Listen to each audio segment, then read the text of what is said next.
Hello. Hey, Dad. How's that white Christmas looking? You promised, remember? Meredith.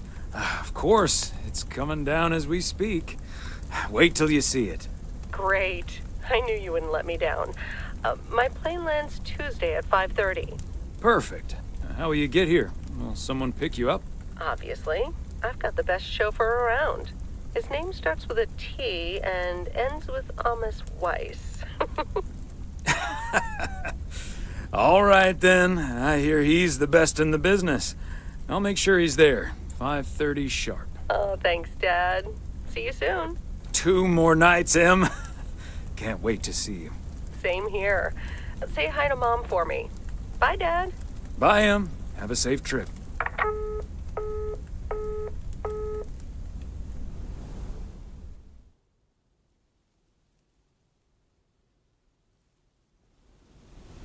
Good morning, Thomas. I bet you woke up feeling like $1 million after winning that monster pot last night. Morning, Frank. It felt like $96.40, actually. But yeah, I had a great night's sleep. Ha! I bet. It looks like you've hit the jackpot again today. There's hardly any Christmas mail rush because of the snow.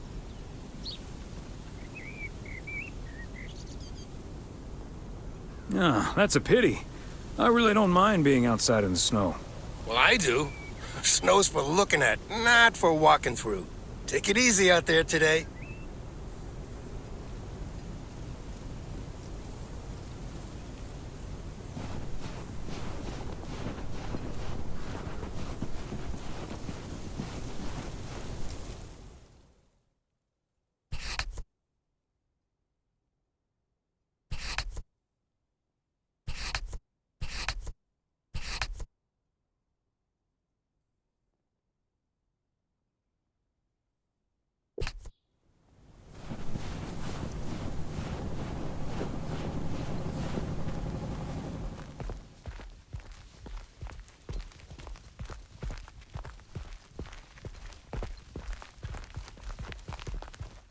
Thomas, another day, another dollar.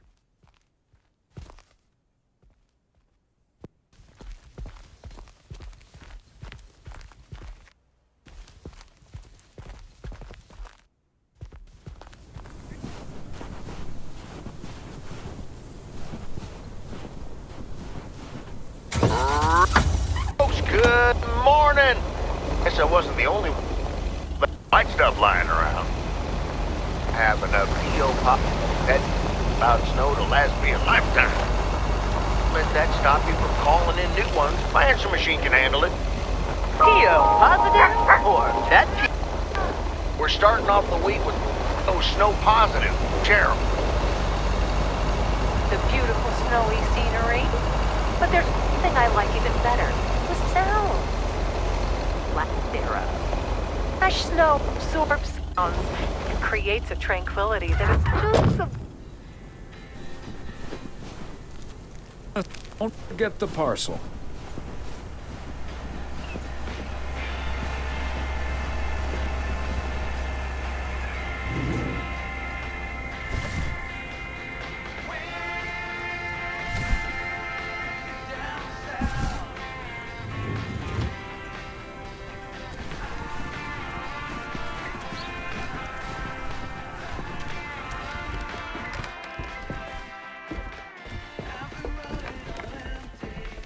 Hey, Beth.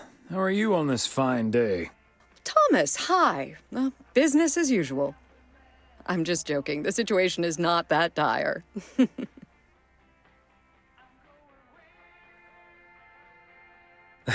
I was going to say, Sales can't be bad with the holidays around the corner, right? I've been better. Hey, I'm not complaining. Mildred, their odd customer. Would you believe one of them was even looking for a full set of encyclopedias?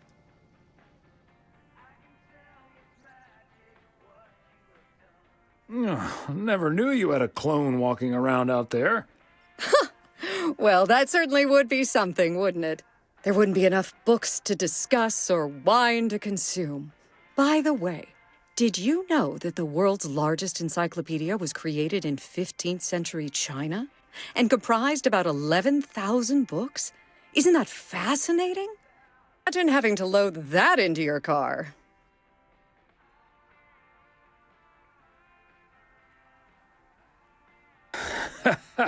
I don't think my trusty old van could take that. Or my bookcase, for that matter. Well, they do say a good book is easy to pick up, but hard to put down. How's Emily coming along with Christmas dinner, by the way? I can imagine she's pretty excited about Meredith coming over. So let me know if she needs any more cookbooks. I've got this beauty from Good Housekeeping that's all the rage right now.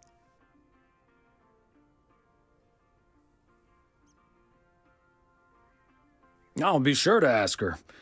But you know how Emily gets in the kitchen. There'll be so much food, we'll be eating stuffing all week. I suppose you're right.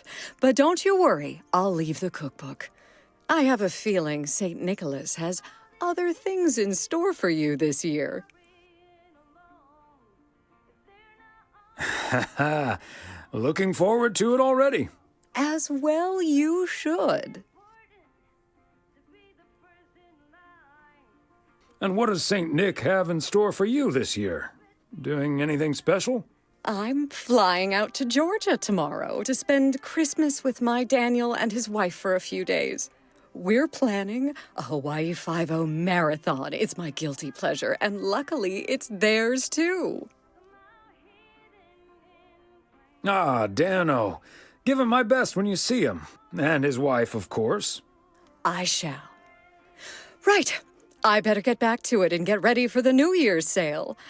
I've been in a perpetual fight with my pricing gun lately, so I need all the time I can get.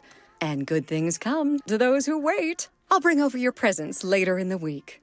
I hope you have a Merry Christmas Eve tomorrow, and give my love to Emily and Meredith. Will do. And season's greetings to you two.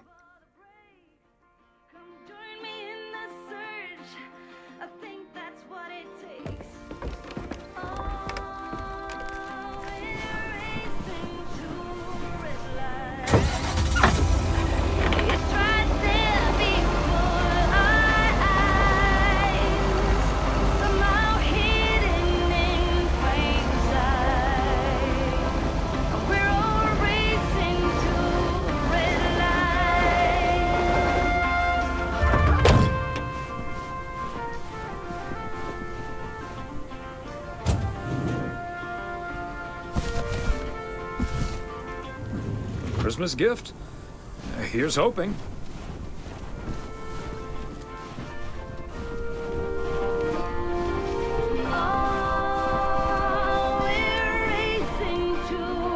Hello, Angie. Long time no see. One package for you today. Thanks, Thomas. How's Emily? Well, other than absolutely hating the snow, she's doing just fine. Oh, believe me, I can relate. I simply wasn't built for snow. Guess I'll always be a California girl at heart. Well, Em's from the Midwest, but same deal. So, what do we have here? Oh, right.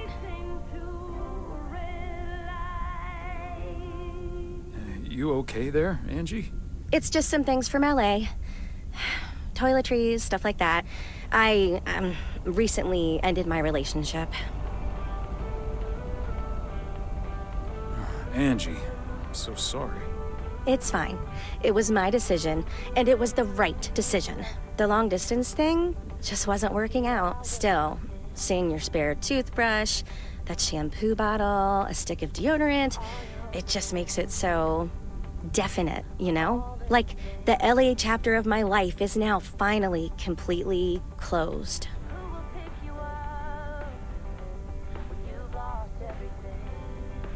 Breaking up right before Christmas Eve must be extra tough. Yeah, that does add to the melancholy. Timing isn't exactly my strong suit, I guess. Well, I'll leave you alone with your thoughts. And your spare toothbrush. Merry Christmas, Angie. Merry Christmas, Thomas. My toothbrush and I bid you adieu.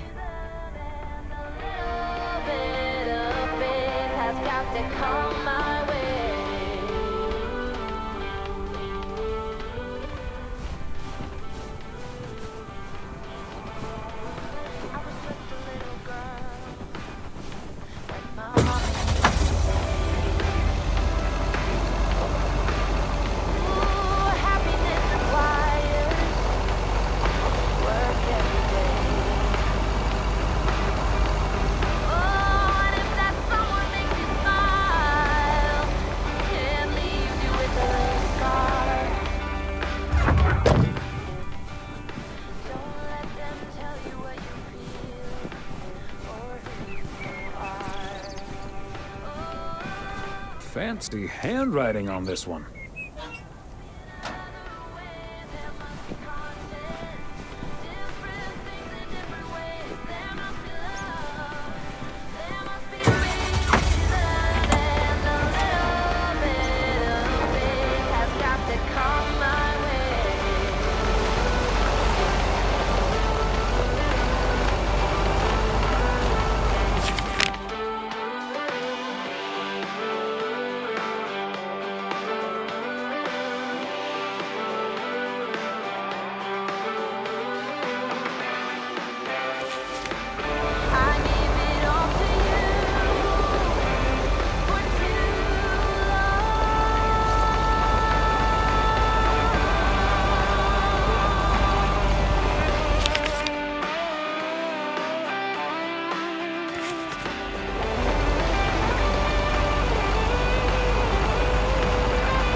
They were named after the street.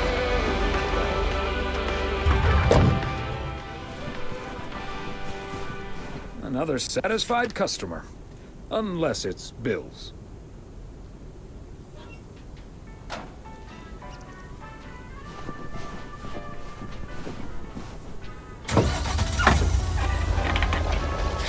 Twas the night before the big day, and I could barely sleep. The house was so quiet, I could hear my heartbeat. Then I heard a rumble, I wondered over the speed. The famous Batman coming down the chimney. I cracked open my door to catch a glimpse of St. Nick. Could hardly see a thing, the smoke was so thick. I played Bill, flashing red and blue lights.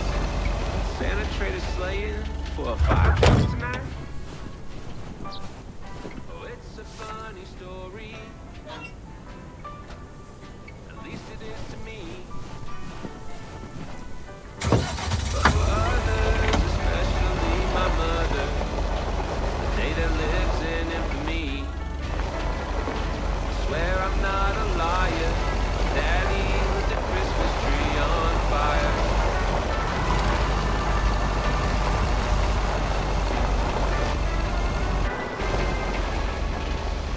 say that my dad drank much more than most. This time of year, he tend to double his dose. I'm not saying it's wrong, and I'm not saying it's right. The Yule log ain't the only thing burning that night. Oh, it's a funny story. At least it is to me. But for us, Hi, Ben. Got a pretty hefty package here for you. Thanks, Thomas. I've been waiting for that one. Please, please, please tell me the mail truck needs a tune-up. Hey, Lori. Nope. I'm sorry to say the truck's running like a song. I'm very happy about that. But it's bad news for you. As you can see, Lori's taken a head start on working at the garage. Part-time, and only when she's finished her homework. Think I can improve on the old, what do you call this thing again? I just call it the mail truck, actually. Boring. We need to come up with a better name than that. Tell you what, Lori. Maybe you can check out the car horn. It sounded a little off last time I checked. The horn, eh? I'm on it. That was easy peasy, lemon squeezy, Mr. W. Diaphragm had gotten a little dusty, but it's all better now. The mail truck is honking like a big old goose again. Thanks, Lori. Come to think of it, I will be calling your truck the Goose from here on out. Big, white, wobbly, and with a honking great horn. Honk honk!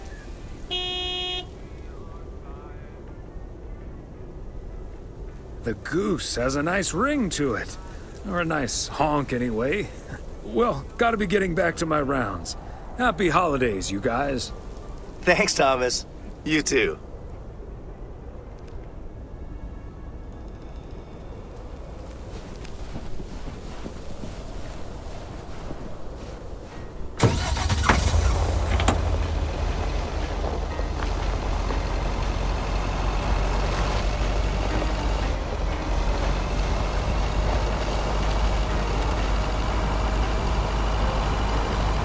Open up the window.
Hi there, Mr. Mailman.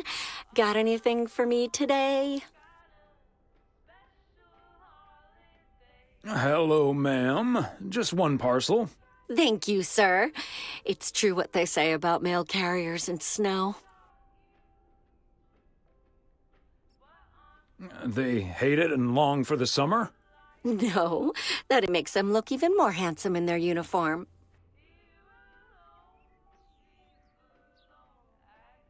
Oh, thank you kindly. But if I get any more compliments, I might not want to leave. Oh, I better get this, honey. I'll see you tonight. Oregon Trail Motel. How may I help you?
Hello? Hey, Dad. Meredith! Meredith! What's up? No bad news, I hope. Meredith? Dad, I'm so sorry, but I won't be able to make it tomorrow. What's wrong? What happened? Are you okay? I'm fine, Dad, don't worry, but I'm snowed under with work. It's at 86. It needs to be up and running at the start of the new year. I stumbled upon some errors today, and now we need to fix them this week. This sucks.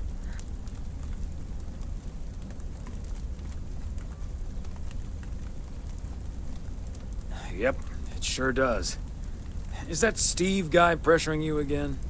No, it's not Steve's fault. We've all worked so hard this year. Can't squander it all in the last week, right? I hate to say it, but it sounds exactly like what you said last year. Have you told your mom yet? Yeah, I just called her at the motel.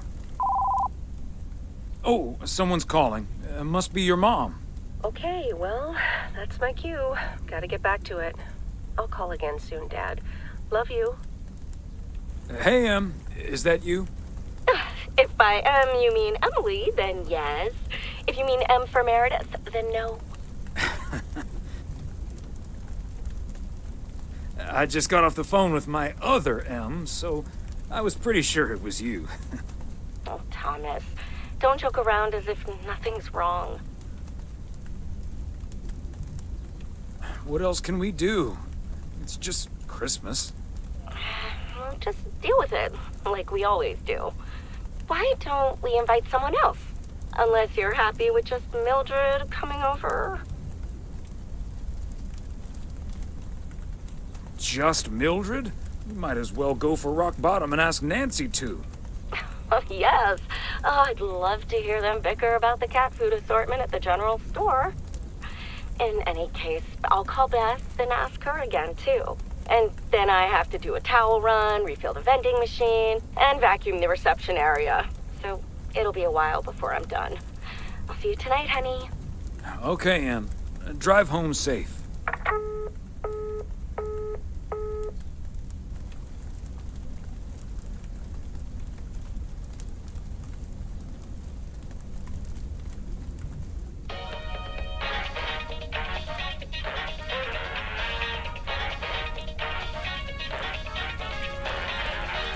Detective Fries! You've been assigned a new partner. Come on, Chief. You know I don't need nobody's help. He's from Germany. Hamburg, to be exact. A German? Oh, for Christ's sakes. Stop complaining, Fries, and go pick up that hamburger from the airport.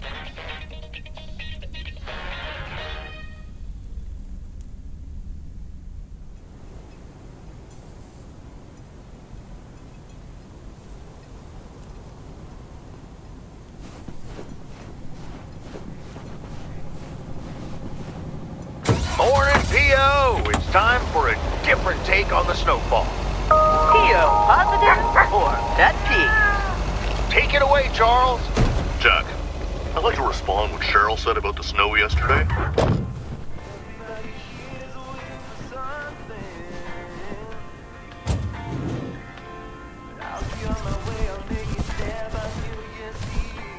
Okay, let's get this to its destination.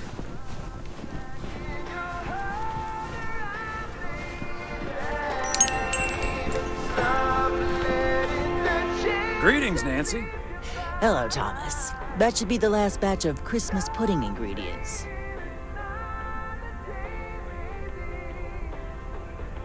Sounds good. Is it for you or for the store? For the store, of course. I'm not gonna change my cooking schedule just because of Christmas. But isn't that the best part of Christmas? I'd rather save myself the time and effort. Fair enough. Have a good day.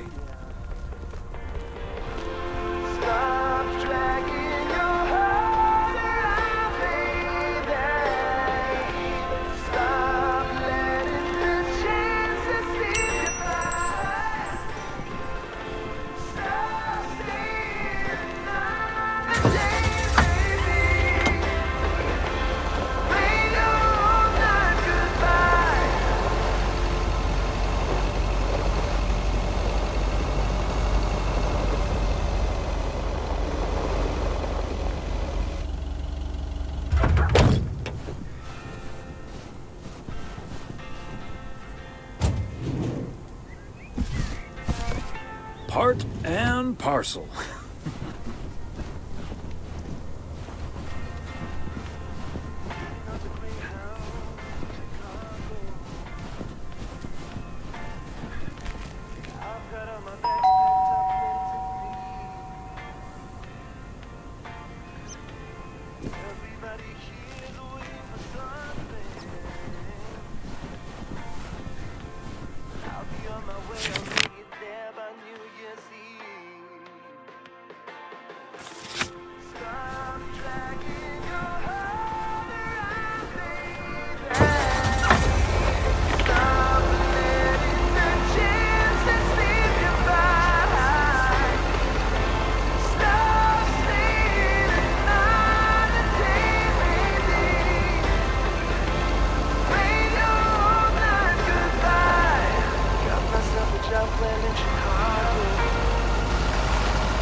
nice. Seems to be in order.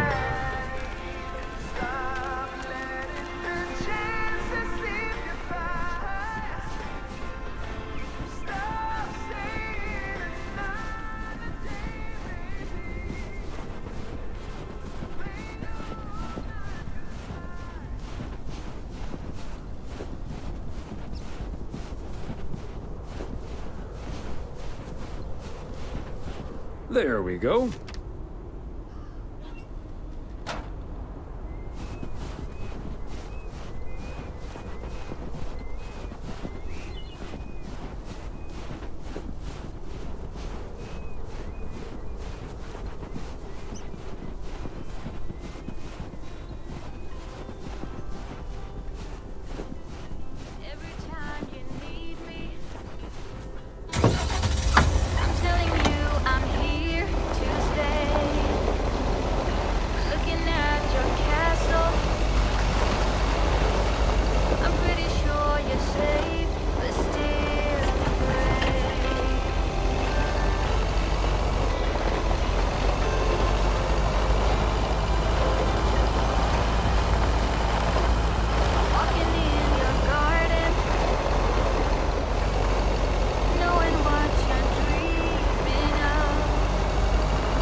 Wow, a visit from the Poker King. I humbly thank you for the honor.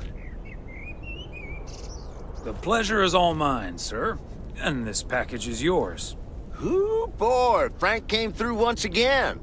A package from Frank, huh? I don't want to know what's in it. A nice attempt at reverse psychology, but I'm not gonna tell you. But what I will tell you, I'm kicking off the new year with a bang. I better put this somewhere dry.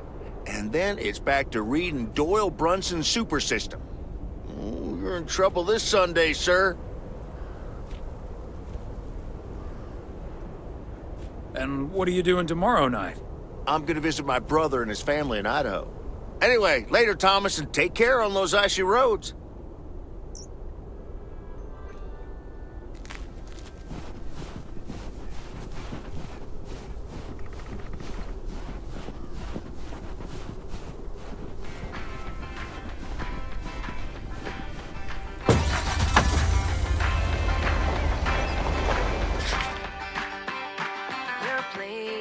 Cards with your queen of hearts when everyone folds.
fancy handwriting on this one.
Feels like I'm going round in circles sometimes.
Christmas gift?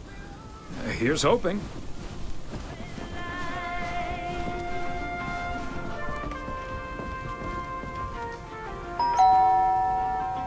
Oh, good day, Kay. Hi, Thomas. I've got a parcel for you. Thanks. I'm sure Santa will be happy this arrived just in time. Anything I can do to help the old man out. How are things with the family? Good. Good. Really looking forward to the holidays. I've been making Grace this great big space station out of ply. It's coming together really nicely. And Barry is getting Max a second-hand guitar as we speak. Oh, that sounds great. I'm sure they can't wait for Christmas. Neither can I. What about you and Emily? Got anything special planned for the coming days? Well, sadly, Meredith can't make it this year. Right. We'll still have fun, though. I'm sure. Well, I'd best get on. I have to check on the oven. Or Santa will have to eat charcoal when he stops by tonight. All right. Best get back to it myself. Give our love to Barry and the kids. And Santa, if you happen to see him. Will do. You and Emily have a great Christmas too, okay?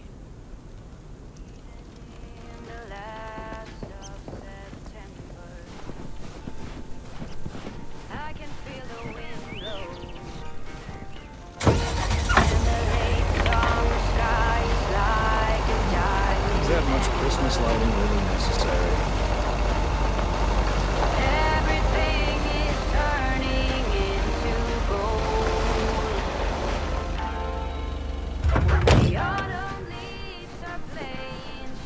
All right, Christmas break, here I come.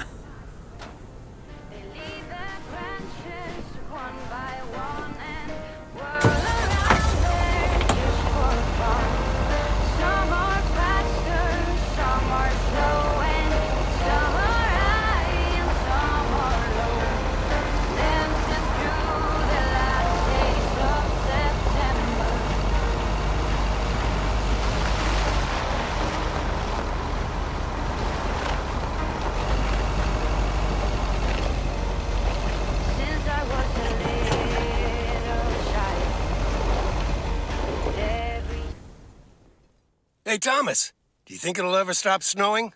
I'm glad it's the last day before Christmas break. Well, sorry, Frank. They're forecasting snow until at least the new year. But hey, about Christmas. Meredith bailed on us, which leaves us with a bit more food than we can handle. Maybe you'd like to volunteer and help us eat it tomorrow evening. Christmas dinner at the Weiss residence. That sounds great, Thomas, but I'm afraid I'm all tied up. The Knicks are playing the Celtics. I think the Celtics will go all the way this year, but I wouldn't count out an upset at the Garden.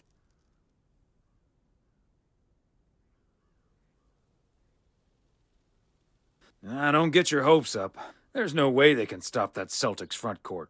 I'm gonna have to sleep on it, but you know I can't pass up a juicy bet. Hey, Thomas, before you go home, I need a favor. Can you help me with that guy over there? He said he's looking for a job, but I really gotta run now. Try to find out what he's made of, okay? Good luck. Hello, young man. I heard you were looking for a job. My name's Thomas Weiss, and I've been working for the Postal Service for nearly 40 years. Hi, I'm Matt Kearney. I'm glad someone finally showed up. Nice to meet you, Matt. Could you tell me a little bit about yourself? Well, I'm basically a computer expert, kind of in between jobs right now. I've been programming since I was 11 years old. I'm looking to start my own software company. But I assume you are aware that we don't have computers here. Yes, and that's where I come in. I can overhaul this old-fashioned operation and have it running twice as efficiently with the help of computers.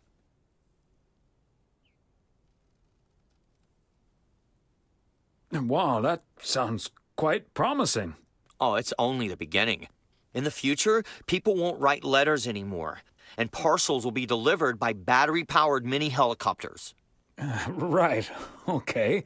But let's focus a bit more on the here and now.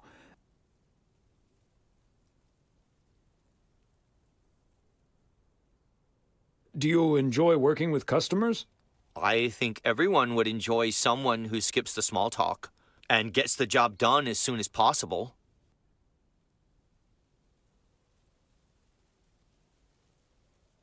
Well, that may be, but my question was if you enjoy working with customers.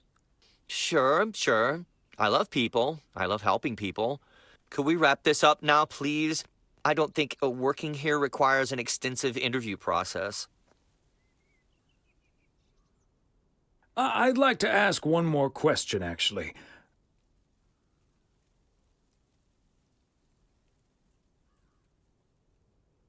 What salary are you looking for? I know I can't ask for a salary in the computer expert range, but I would expect a salary that reflects a senior position.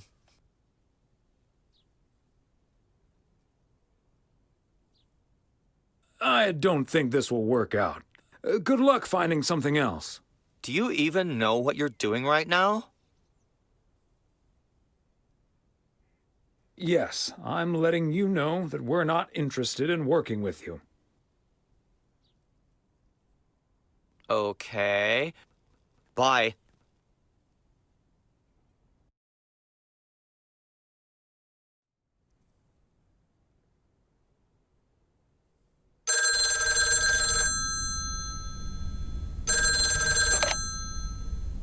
Yep, hello. Hey, honey, it's me. Finally found time to call. Having such a busy day. Did you invite anyone else over for tomorrow? Yes, I did, but no takers. So it's just you, me, and Mildred. Or is Beth coming as well? Yeah, Beth is coming. So happy I could finally change her mind. Nice work. She's great company. As opposed to Mildred? No, this is not funny. Mildred is a sweetheart. And you better wear the Christmas sweater she knitted for you last year.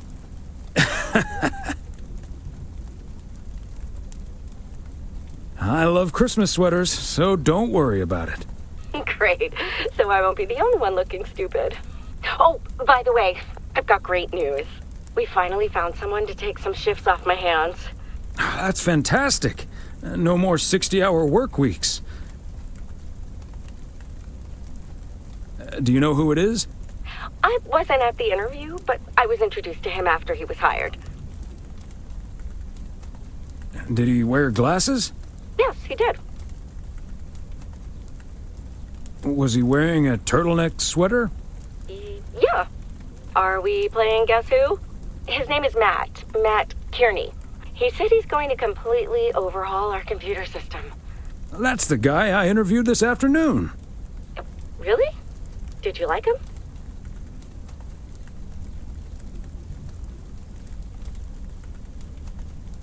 He made my blood boil. That kid's a piece of work. Yikes. But it doesn't matter. He'll be taking the load off my shoulders. And I won't be working alongside him anyway. You'll probably see him more often than I will. You might be right about that. We'll see how it all pans out. Oh, gotta go now. Bye, hun.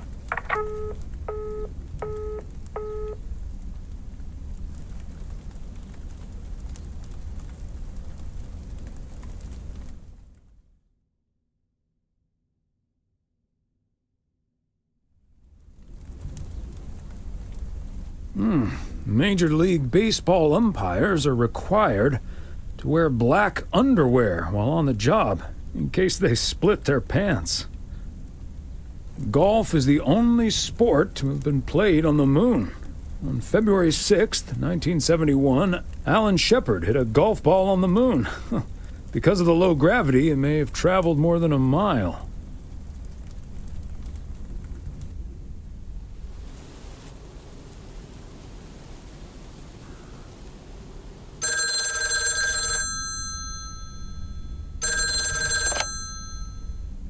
Weiss residence, good morning. Hey, Dad. It's me. Hey there, Em. Meredith Christmas. I was hoping to hear one of your special holiday puns. Merry Christmas to you, too. I wish I was in PO right now. That makes two of us. And probably three, but Mom's at the motel. Guess I'm not the only one working today, then. Fine mess I got myself into, huh?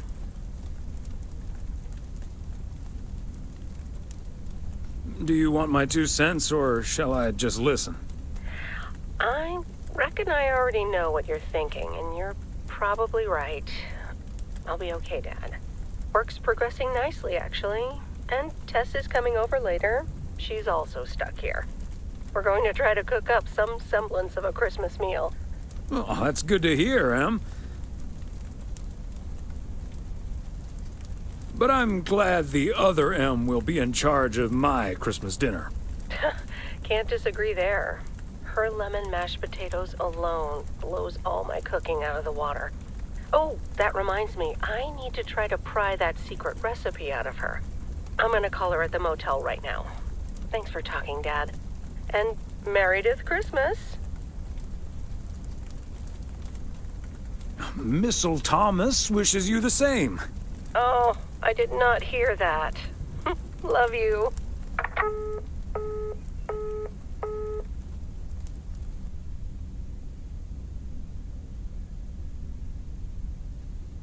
Oh, Mildred, you shouldn't have. We already have the most beautiful pair of Christmas sweaters in the world. And now we have 2 sweaters each. You must have put so much work into them. Oh, please don't mention it, dearie. Knitting sweaters can be quite straining. But knowing how happy they make you always makes up for it. Well, we're so grateful. Right, Thomas?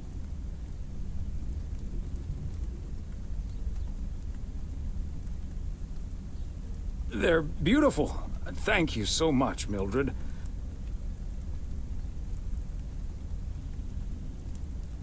They're so comfy and colorful. If only it was Christmas every day. Oh, Thomas, that makes me so happy to hear. I can't wait to start working on next year's designs. I've also made sweaters for Frank and Jack and Robert and Bert, but they all said that wool gives them an allergic reaction. Isn't that a coincidence? Beth, I hope you aren't allergic to wool. You're not going to believe the coincidence, Mildred, but yes, I actually am. And it's such a shame. If only I, too, could celebrate Christmas wearing one of those beautiful sweaters. Anyway, Emily, would you be a darling and pass me the peas, please? Peas? I don't... Oh, you mean the string beans. I suppose peas would have gone lovely with the meal as well, now that you mention it. Right, Thomas? Peas, beans, it's all green to me. Oh, yes, of course. I meant the string beans. Of course, silly me. But let me get on with it. It's time for my presents now. And you may have already guessed that they're books. Mildred, why don't you open yours first?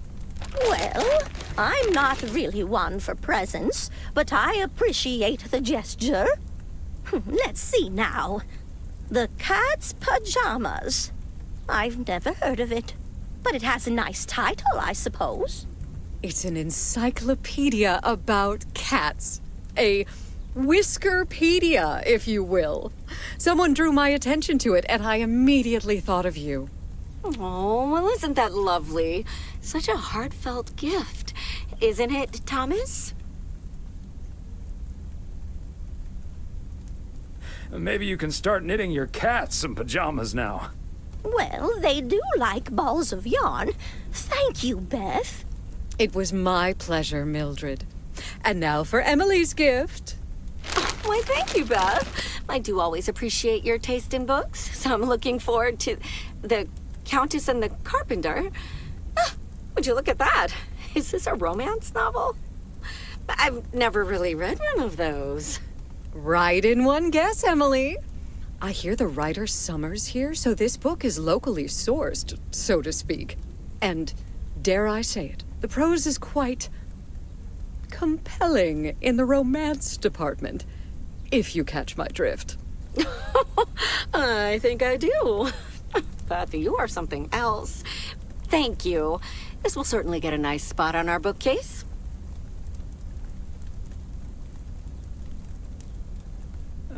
Good to know the romance department is in our bookcase now, so I'll know where to find it. Well, I'm looking forward to reading it already. Thank you so much, dear Beth.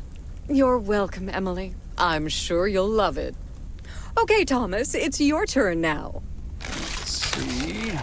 Crazy sports facts 2. Even more crazy sports facts. Whew, boy, I love this stuff. I'm actually reading part 1 at the moment, so I can tuck into this straight after. Thanks, Beth. You're welcome, Thomas. And you're right, there's some fascinating tidbits in part 1 as well. Even if one no longer actively plays sports, it's at least fun to read about it, right?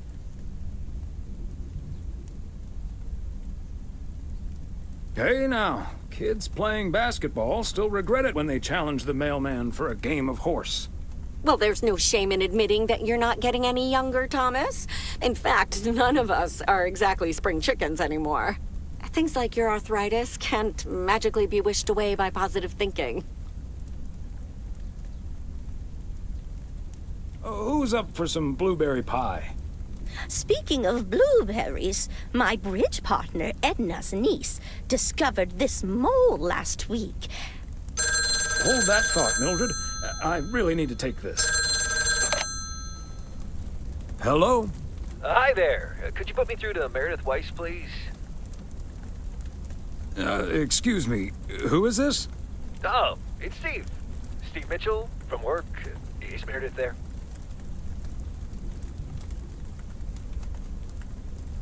You're talking to her father in Oregon. She's at home, celebrating Christmas. Wait, what? Christmas? Oh my gosh. I'm sorry to bother you. Is it Christmas already? Gosh, I totally missed that. I've been pulling a couple of all-nighters. I'm gonna splash some water on my face. Sorry again, Mr. Weiss. Enjoy your evening. Bye. Merry Christmas. Everything okay, honey? That silly boss from Meredith's work called for some reason or other. Never mind. Beth, you were saying? I wasn't actually, but I was looking for a way to say this, and now's as good a time as any, I suppose. My dear friends, I am leaving Providence Oaks. What? You're what? What's that, dear? Why? Well, before we move on to the sad part, let me first tell you the good part. Ladies and gentlemen, I am going to be a grandmother. Oh, Beth, that is amazing. Well, I'll be. Whose mother? I mean... What great news! Yes, my son Daniel and his wife are expecting. Isn't that wonderful? But, and here's the proverbial kicker. You may remember that they moved to Savannah, Georgia a few years ago. So if you put 2 and 2 together... You're moving away to be with them. That's great, Beth. I'm so happy for you. That is marvelous, Beth. Congratulations. I wish you and your family all the happiness in the world. But I'll miss you something terrible. We all will. But we have to toast to the good news. Thomas, go pour us some brandy and I'll get the pie. Oh, Thomas, would you have any antacid? That eggnog is starting to stir up something indiscreet. On it. Now, let's celebrate this wonderful evening, ladies. Here's to a lovely old Christmas spent with good friends. Hear, hear, hear. Hear, hear.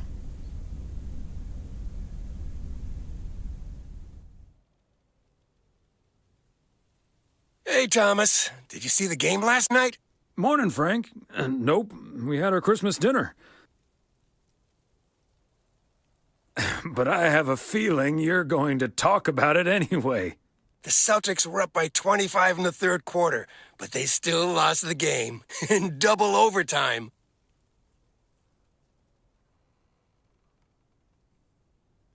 So was it a big payday for you? One of the biggest of the year. And now the odds are dropping for Boston. I'm gonna bet on them to win it all this season. Nice move. Good luck, Frank. Thanks, Thomas. Have a good one today.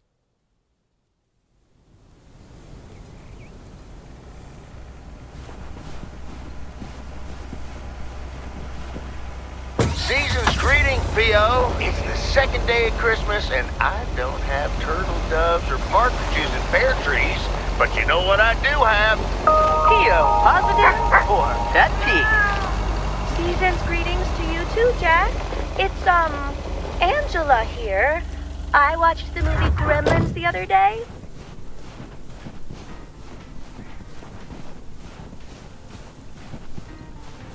Another satisfied customer. Unless it's Bill's. Open up the window.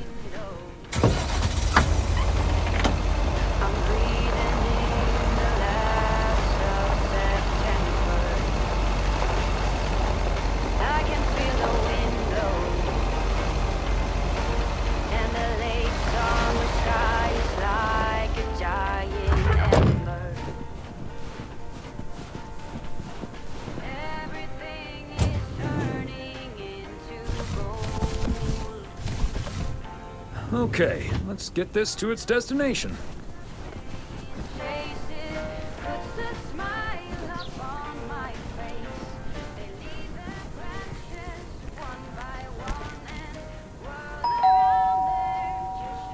The Kovacs family always heads to Arizona in the wintertime. And who can blame them?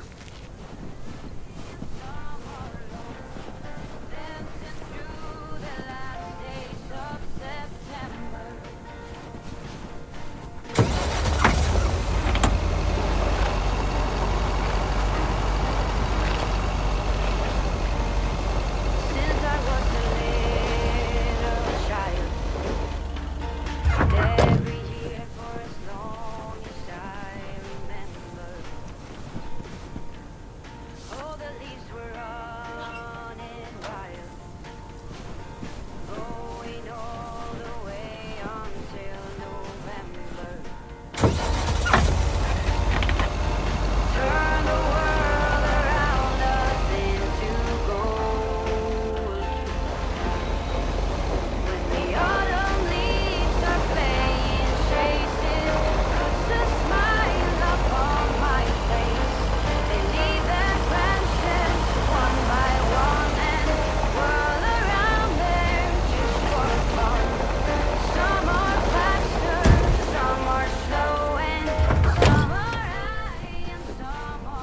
Somehow it's always nice when our neighbors get a letter.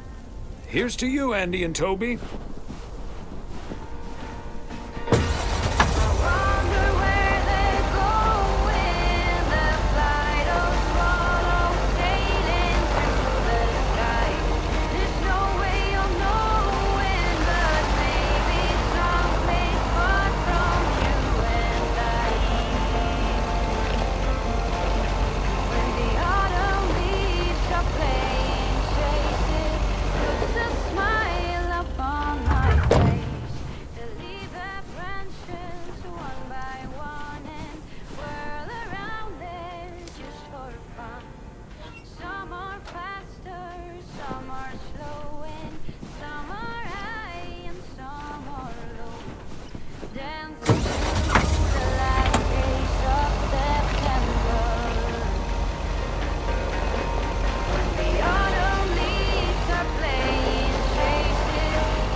Just keep the wheels steady and trust the snow chains on the tires.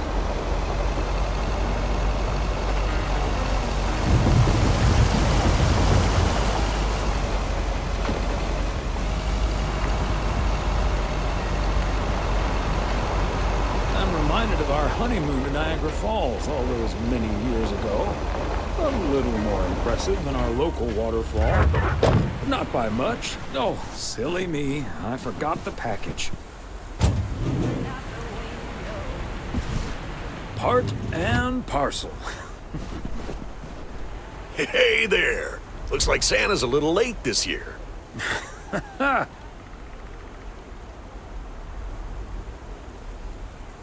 If you keep ordering heavy parcels like this, Santa might just skip your house altogether.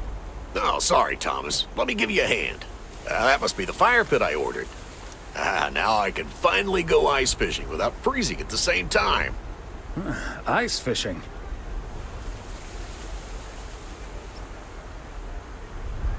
That sounds like a nice adventure. Well, you're in luck. Bert's out of town, so I could use someone else to talk to. Not that Bert talks that much. How about it? Tomorrow evening? Sure, let's do it. But you better make sure that fire pit is working. Perfect. I'll bring all the gear, but feel free to bring some booze. Hey, did you have a nice Christmas, by the way? Yeah, sure. A nice day off, great food. Hard to complain about that. Can't agree more. Anyways, I won't hold you up any longer. I need to assemble this baby. See you tomorrow, Thomas. I'll come pick you up.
There we go.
Whoa, looks like you're having some car trouble. Yeah, just a second, my good man. Gabriel, can you figure out what's wrong with this blasted vehicle? Give me some good news here. I mean, I'm not really a car mechanic, Mr. Price. But I know the smoke isn't a good sign. No, duh, Einstein. Say, hey, Mr. Mailman, what's your story?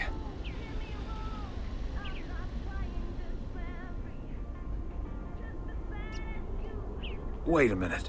Aren't you Connor Price, KNW6 News? In the flesh. Are you a regular viewer? Absolutely. I like to catch up on the local goings-on right before reruns of Fries and a Hamburger. I see. And is yours a Nielsen family? With an odometer and everything? Nielsen? No, the name's Weiss. Then how does that help me? Huh?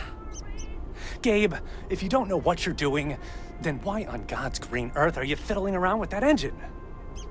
Just thought I'd pop up in the hood, Mr. Price. What with the smoke and all? It needs to vent. Needs to vent, huh? Never have I felt more like a busted car engine. God! I'm dying in this podunk country-ass town. Bunch of freaking yokels. So, hey there. I see you've already had the privilege of the full Connor Price experience. Quite the experience it was. Well worth the price of admission. Yeah, Connor can be a bit much. Anyway, I'm Ilsa Richter, local TV segment producer turned car problem solver. And that sporting young man over there is Gabriel Serrano, local TV sound guy turned amateur mechanic. Emphasis on amateur. Hey, I never claimed to know anything about cars. Just because I used to be a studio tech, Mr. Price put me on engine duty. Anyway, nice to meet you, sir. Nice to meet you. I'm Thomas Weiss. And as the local mail carrier, I know just the guy to fix your car problem. Car service, I'm way ahead of you, Mr. Weiss. They're on their way right now. Even better car problem solver than you are a segment producer. Get you everywhere, Gabe. That must be Ben Young. You're in capable hands. He'll have you fixed up in no time. God, I hope so. We need to get to Melville, and we're already way behind schedule. Hey, Mr. Mailman. Come in here for a second, please. Excuse me. Duty apparently calls. Happy travels.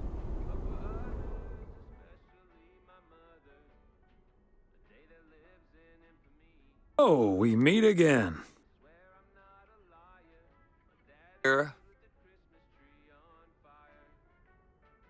Rooms. Separate but close to one another, all equipped with TV VCRs. Long story short, I need to reach Emily Weiss, stat. Local post guy would know where to reach her.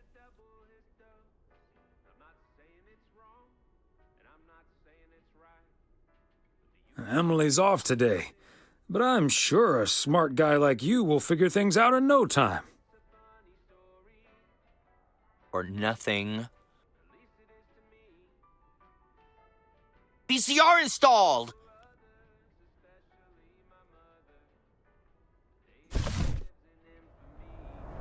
They're already gone.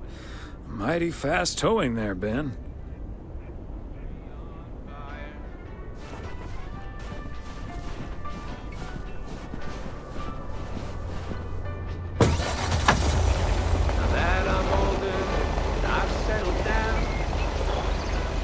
December, there's no tree to be.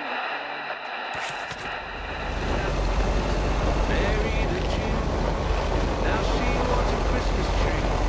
What am I to do? I told the baby I didn't think this would matter. Besides those damn trees, a real fire hazard. Now have you know the doctor just diagnosed me with something called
Yes, I understand, but Maureen said... Does it really matter what Maureen said? I can't help that her orders have been delayed because of the snow. She should have just ordered sooner. It's not like New Year's Eve appeared on the calendar out of nowhere. That's true, but it was only 2 weeks ago that she decided to throw a celebration at the diner.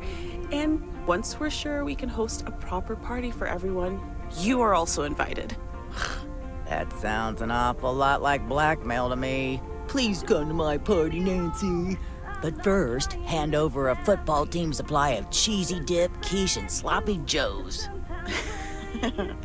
I'm sure she didn't mean it that way, and I'm sure you're more than welcome either way. But I have to run now. Bye, Nancy, and hi-bye, Thomas. Bye, Kay. Maureen Hennessy strikes again. P.O. would be a boring place without her. Boring? Drama-free might be the word you're looking for. One thing's for sure, she does not know how to run a business. Always bites off more than she can chew. And now I'm supposed to come to the rescue?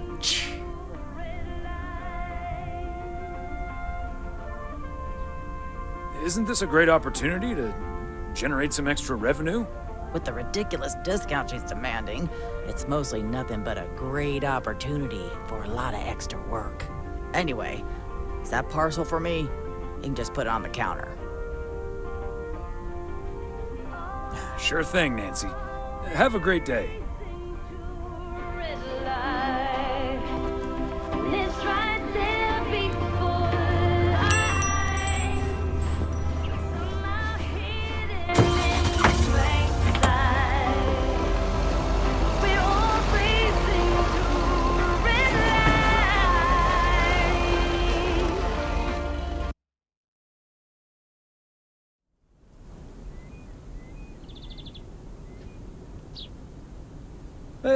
if it isn't Connor Price. Oh, that's him, huh?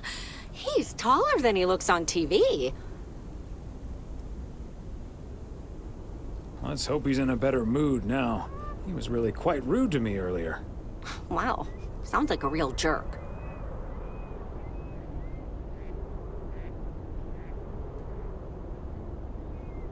Hello, Mr. Price. Still fuming, I see. Well, hey there. Good to see you, man. Yeah, I guess smoking is a slightly healthier way to blow off steam. Especially since we've had a bit of change of plans. Oh, hi, ma'am. I don't think we've met. Connor Price, KNW6. Welcome to the Oregon Trail Motel, sir. Better get to work, honey. I'll see you tonight. Okay, what's up with her? Christmas hangover? You'll have to forgive my wife. She can be a bit protective of me. Protective of you? Oh, I see. You told her about our little kerfuffle earlier. Listen, I'm man enough to admit that it wasn't my finest hour. I'm usually a lot more easygoing. In fact, the Willamette Week once called me one of the most likable faces in local broadcasting.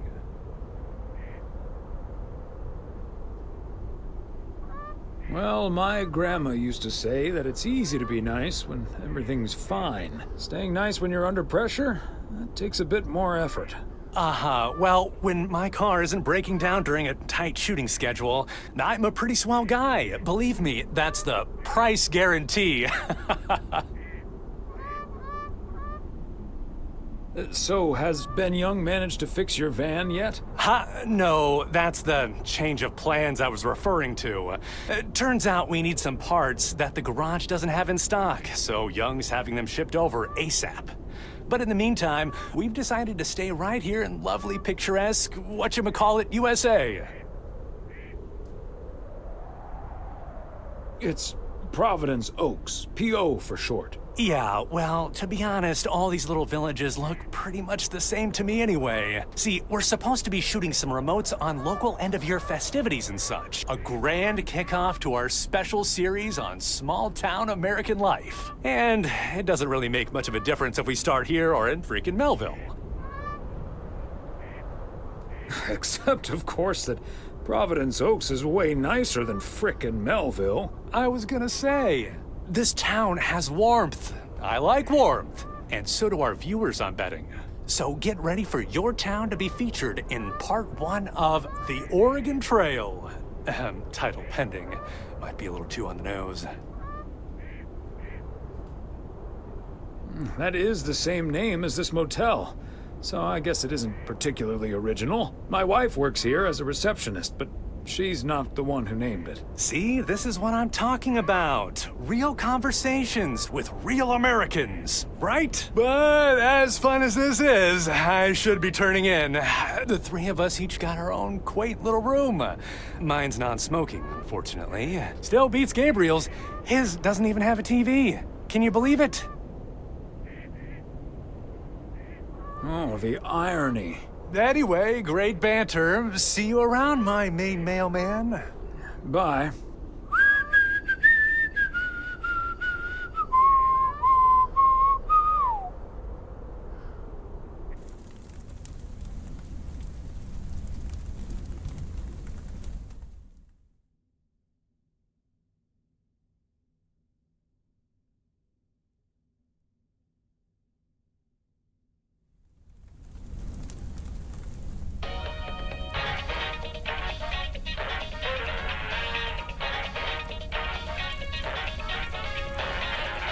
Attention everybody! There's a suspect situation at the drive-in. Sounds like a job for fries and the hamburger. Real funny, guys. Okay, Klaus, let's go check it out. Let's get ready to rumble.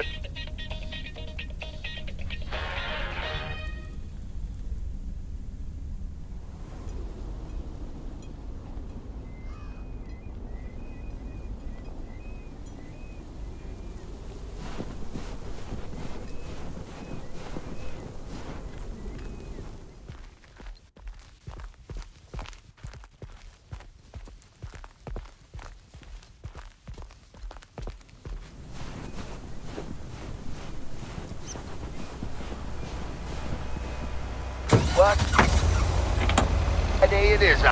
All one here. Positive. Yo. Oh. Let's hear one from Mildred Meow Jenkins. Hi, Jack. I would like to thank our own Robert Harris.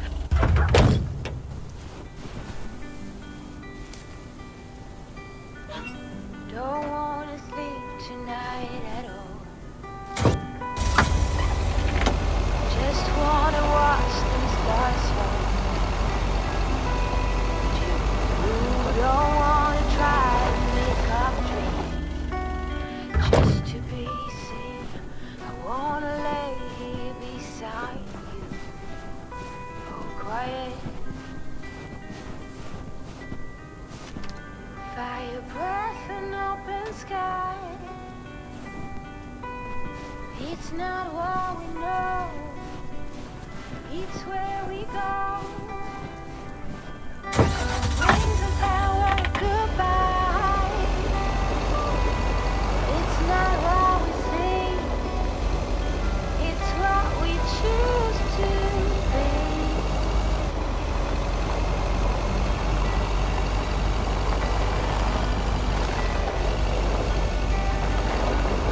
Flowers, hot grass, and bare feet. Oh, to each second is a tree. I keep my balance next to you. It's true. Nowadays there's nothing I wouldn't do.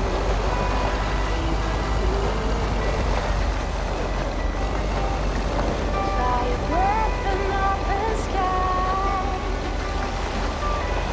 It's not what we know, it's where we go.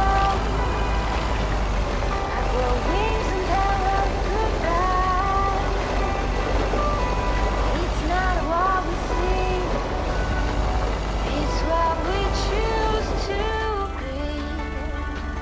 We're beyond good. I've never been so ready. Fire breath and open sky.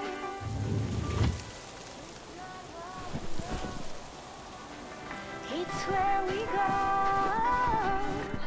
I grow wings and tell every goodbye. Oh, it's not what we see, it's what we choose to.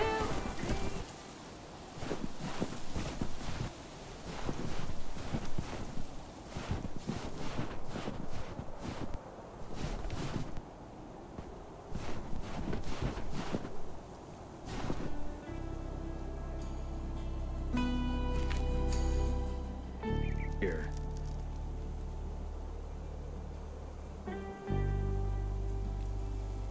What?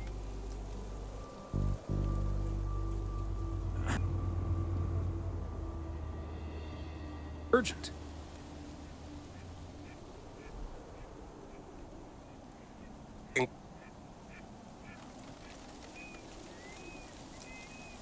You say so, Frank. It's none of my business. That big sucker you're right on time. All coming together. You can keep...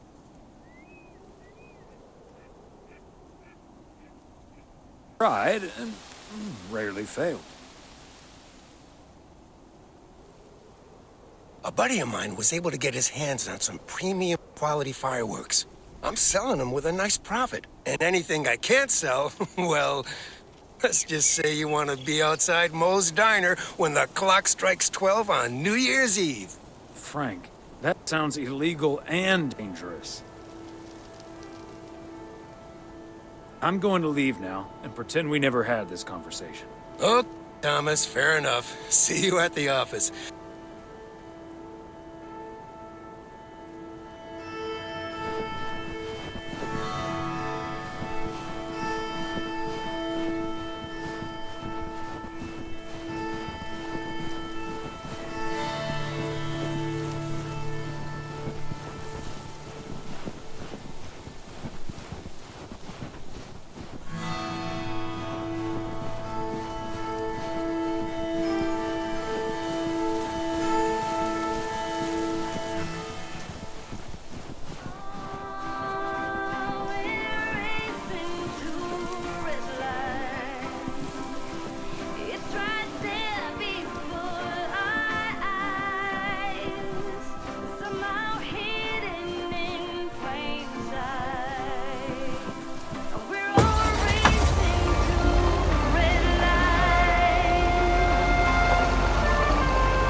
Okay, let's get this to a nation.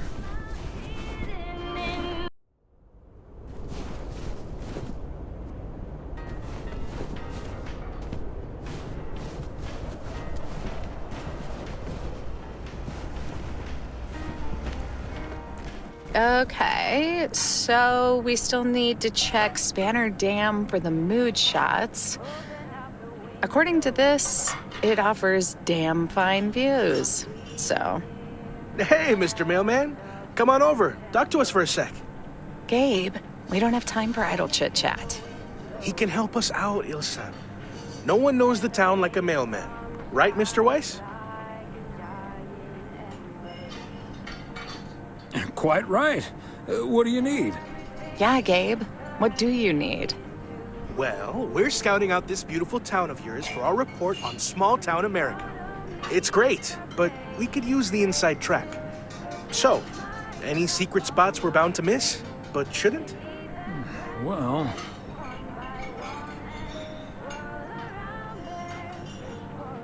the watchtower up at Eagle Peak. You can take in the view among the treetops. But make sure you watch out for those creaky steps. Oh, hey, Maureen. Now, here's your coffee, folks. Sorry for the delay. Faucet's been acting up again, which should have been fixed yesterday. Oh, you want me to check on it, Miss Hennessy? Oh, now look at you. My knight in woolen armor. Would you, dear? I can take a look. Well, isn't that nice of you? Back of the kitchen, honey. Ashley, someone who does know what he's doing is coming in. Show him where the busted faucet is. And stay out of his way. Ashley's a sweetheart, but when it comes to fixing things, that boy is all thumbs. See, this is what the segment should be. Interacting with the townsfolk, helping out. I love it. Oh, such a nice fellow. Yeah, you're in good hands, Maureen. Gabriel may look and act like a naive little pup, but he can fix anything. Well, except for our van. But other than that... Oh, is that a fact? Well, in that case, I can think of a few more things he could fix around here, if you catch my drift.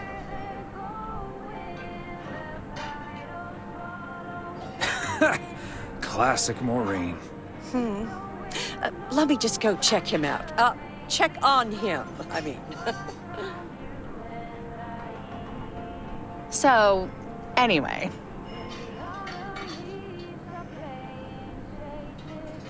So? Oh, wait. You had the Connor Price experience the other day. Have you recovered yet? I actually encountered him outside the motel yesterday evening. He was a lot nicer this time. Really? Oh, did he greet you with, "Good to see you, man"? Yes. How did you know? That's his go-to when he's forgotten your name. It's "Good to see you, man" for guys and "Hey, lady" for gals. Really?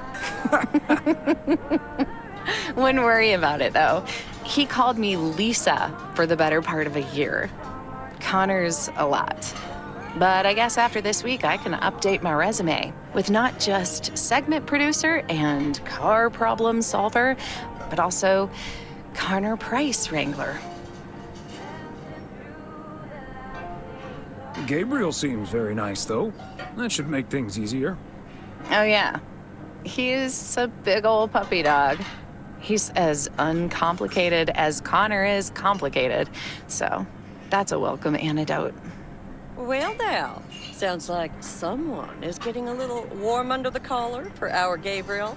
Just between you and me, honey, I have a hunch that feeling is more than mutual. Maureen, you shouldn't startle people like that. All I know is, I just spent 5 minutes with our knight in the kitchen, and during that time, he mentioned Ilsa about 12 times. Really? Well, Faucet's all better now, Mo. And we should be hitting the road right about now. Right. Thanks, Maureen. Nice talking to you, Thomas. Bye now, folks. Be sure to check in again soon, you hear? Huh, these TV folks sure know how to liven things up, don't they? Indeed, Maureen.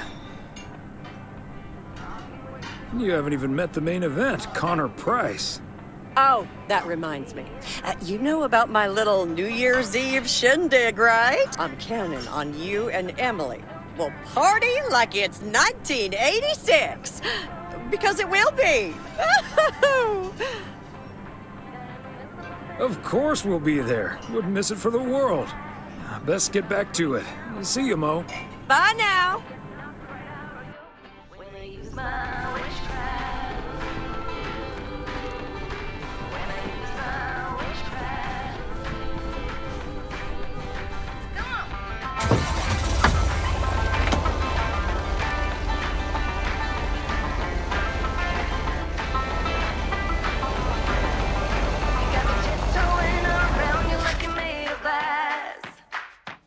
Got an invincible fence letting everyone know not to trespass. But you're bound to break down, bound to lose, bound to get knocked right out of the door.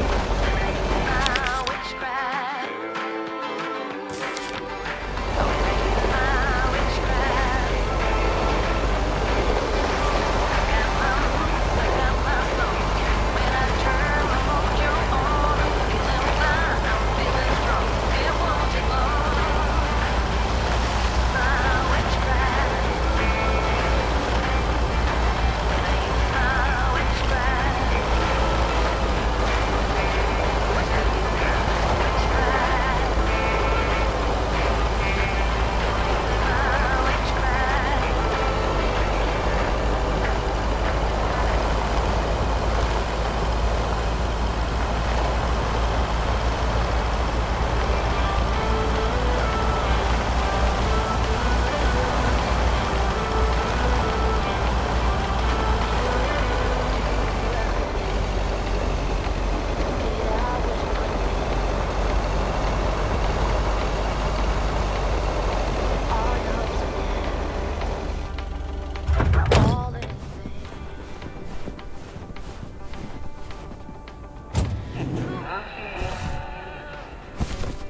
Part and parcel. Does it all become for granted with a wedding ring? Oh, And yet another satisfied customer. there must be conscience. Different things in different ways. There must be love. There must be a reason, and a little bit of faith has got to come my way.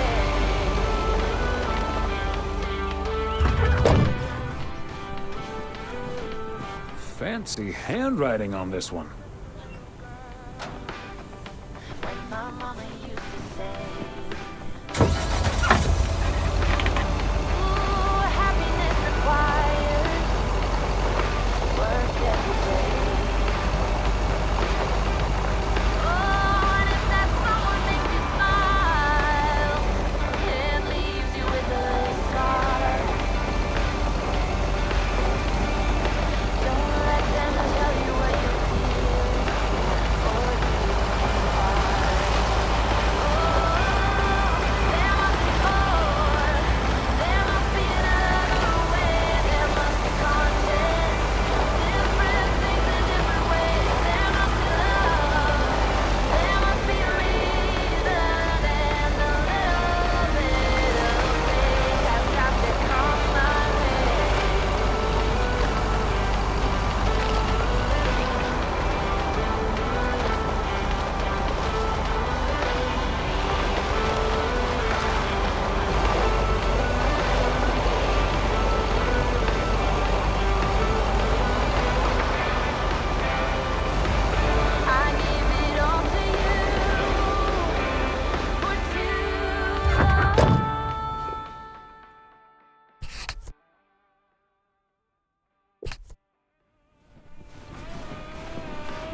Hi, Beth. I got a delivery for you. Where do you want it? Almost didn't see you coming. In thought, I suppose.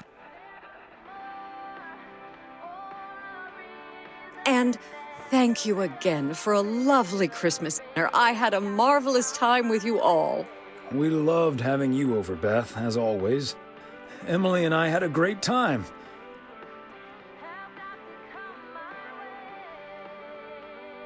About that news of yours. Afraid it would perhaps put a dampener on the evening, but I was happy we could celebrate together nonetheless.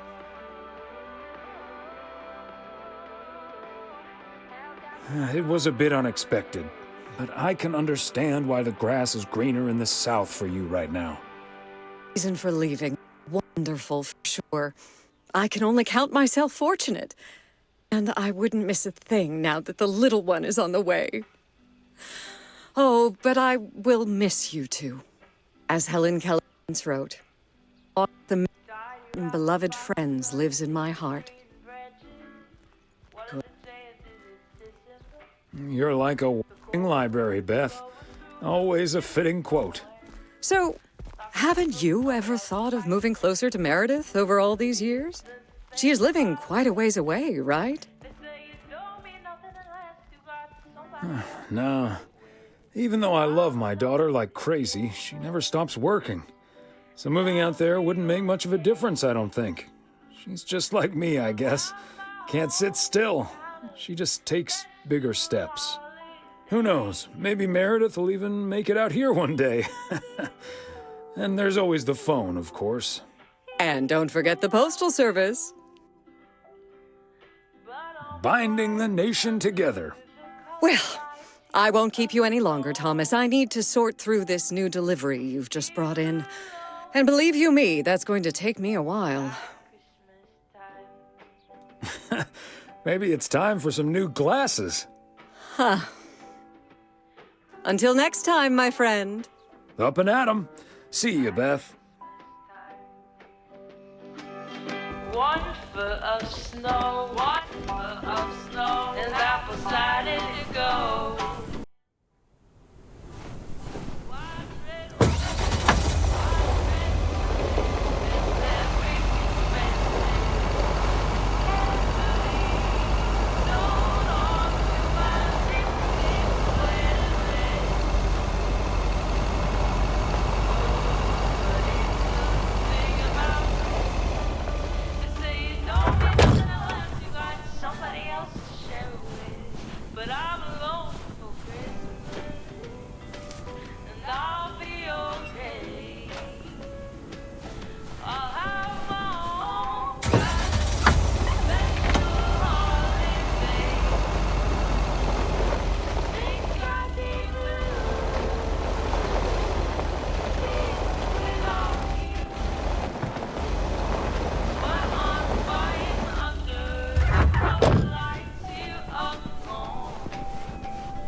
They must be out of town for the holidays.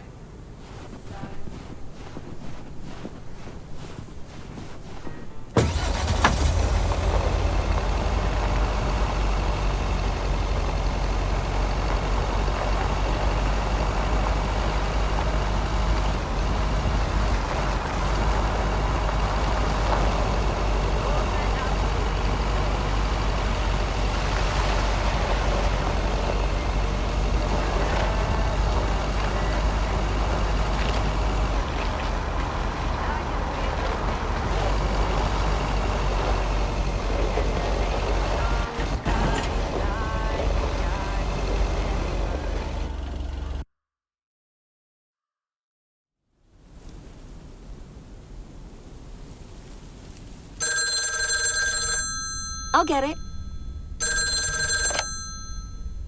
Hello?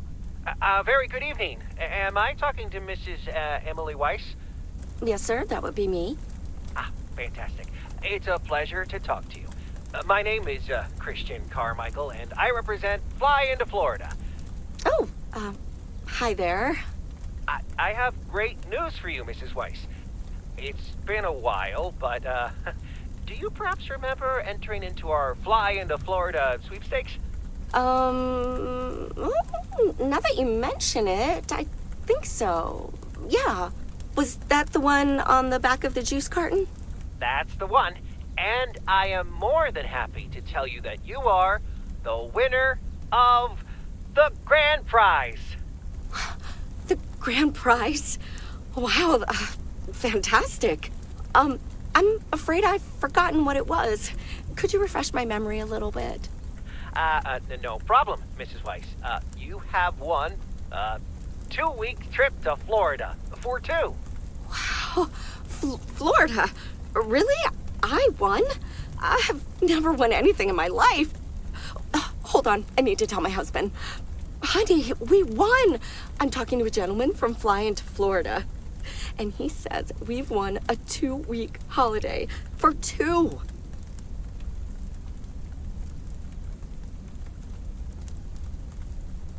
Get out of here. Florida? Wow. Isn't it great? We're so happy. Thank you so much. You're very welcome. You've got plenty of time to let it all sink in. Next, we'll be sending you an extra special envelope. It will contain a confirmation letter, airline tickets, hotel tickets, and I totally forgot to say this earlier, a $500 check covering any additional expenses. Wow. I can't believe this is happening. Well, it most definitely is, Mrs. Weiss. And we'll be making sure you both have the time of your life. There's one thing I must stress. The dates can't be altered. So if you have plans for the first 2 weeks of September, this would be a great moment to change them. And I hope this answers all of your questions for now. Congratulations on winning. And we look forward to seeing you fly into Florida. Thank you. Bye. I think I need to sit down for a moment. Florida.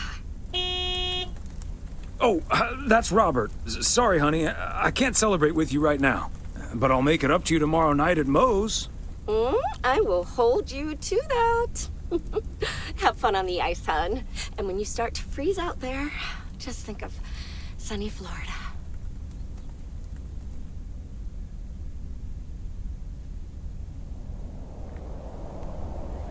Ooh, boy. Drilling a hole, getting that fire pit going. Ice fishing's a lot of work. And it's cold, but we're fishing all right. Great stuff, Robert. Thanks for taking me along. No problem, Thomas. Wouldn't have enjoyed it half as much by myself. Man, it's nice out here. This setting could use a guitar.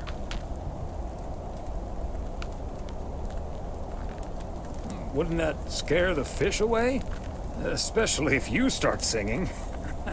Thank you, Thomas. Your honest feedback is much appreciated. Hey, what was Emily going on about when I picked you up? You guys are going to Florida? Yeah. Apparently, we won a 2-week trip. Wow, congrats. Not that Florida's my cup of tea, if I'm honest.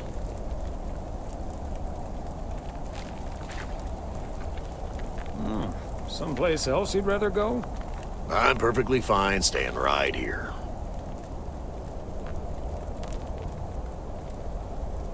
And you're probably perfectly right, Robert. Yeah, I'm not always perfectly sure about that. Could be that I'm a little stuck in my ways. But at least I'm not desperately looking for the one, you know?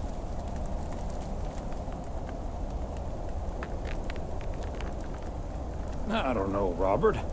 Haven't you been by yourself long enough now?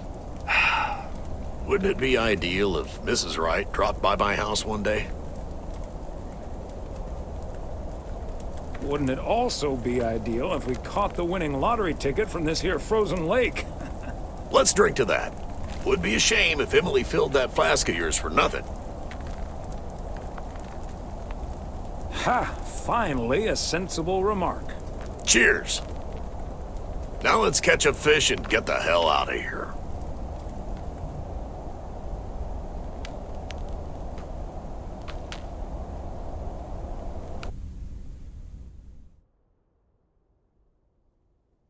Hey, Thomas, do you have a minute?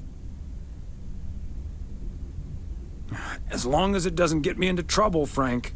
Listen, I just got a heads up from one of my buddies at HQ. He said Walter Morgan left for PO with tires screeching. I need to lay low for a while. If you see him, you haven't seen me, okay? Frank, I'm not sure about this. Holy crap! Morgan's on the premises! I'm not here. Good morning, Mr. Weiss. Good morning, Mr. Morgan. I'm looking for Frank. Could you tell me where he is, please? Frank? Frank Coleman? Haven't seen him here. And where is he, if he's not here? He's probably out delivering. Could be anywhere. I guess I'll have to be patient then. We've received a report that a man with a mustache dressed in a light blue shirt was offering illegal fireworks to people in the postal office parking lot. If that man is Frank, and I'm sure it is, then that's strike 3 for Mr. Coleman. Please tell him I'm looking for him. Have a good day. Is he gone? Yes, Frank. Holy crap, that was a close call. Thanks so much, Thomas. I guess Frank Coleman's going into hiding for a while. Frank, don't you think it's better to just come clean? Don't worry about it. It'll blow over like always. See you Sunday evening. I guess we'll have to play poker with the curtains closed.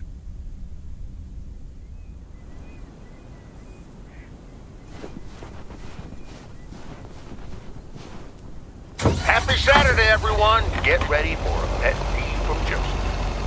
Theo, positive or pet peeve? Jack, I've been watching that TV series everyone's been raving about.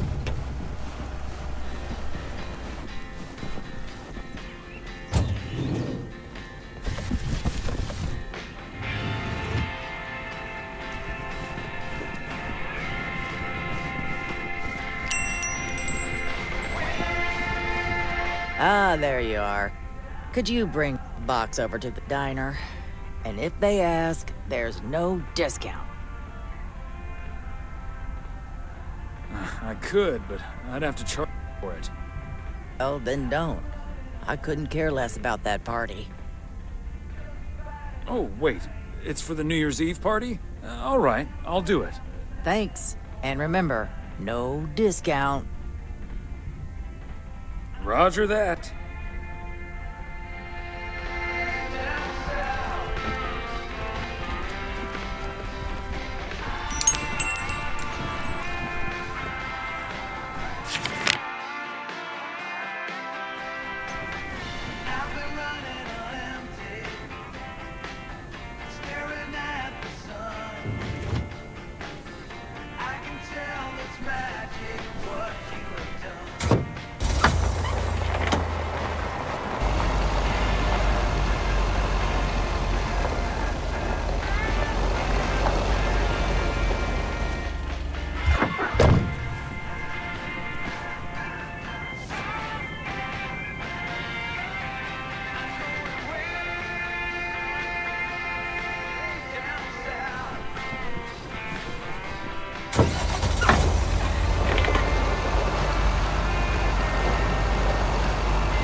A job plan in Chicago.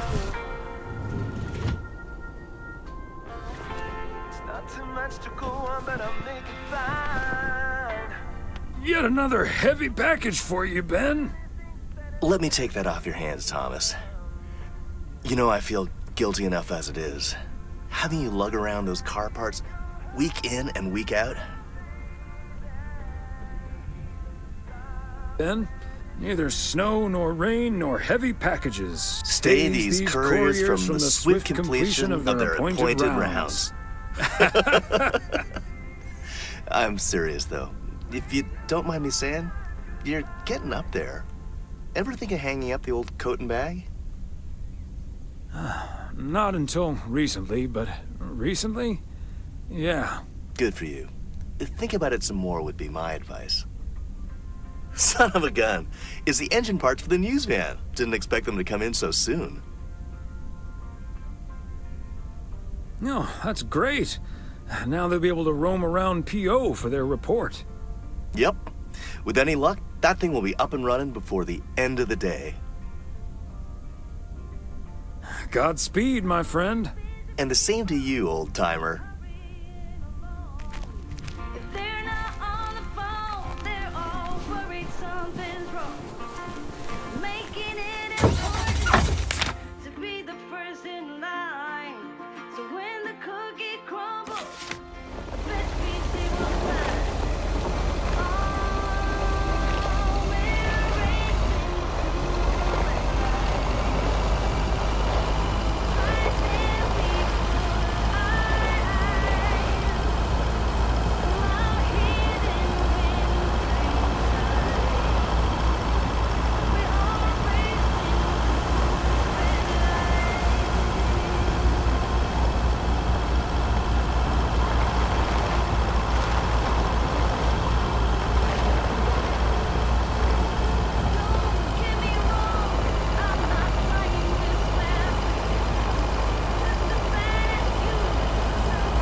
Belated Christmas gift?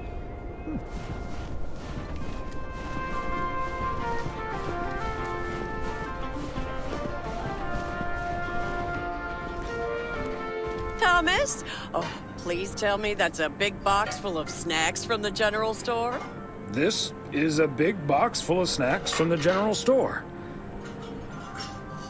But without a discount on what's inside. No discount. Really trying to charge me full price? Accident dates?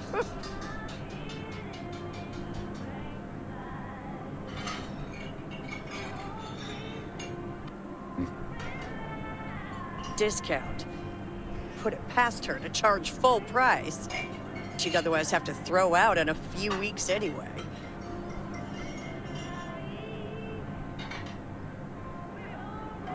Maureen, see now. She just drives a hard bargain. Thomas, but she always manages to drive me up a wall. I'll stop bothering you now.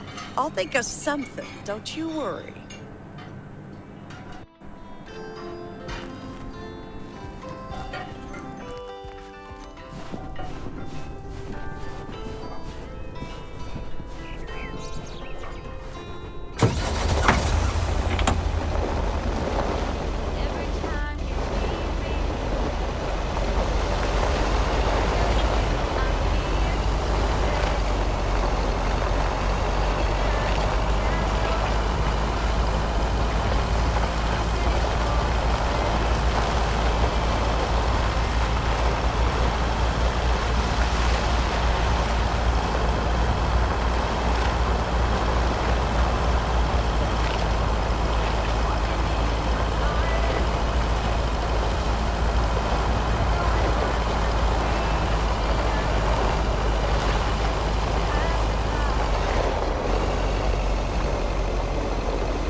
fan writing on this one.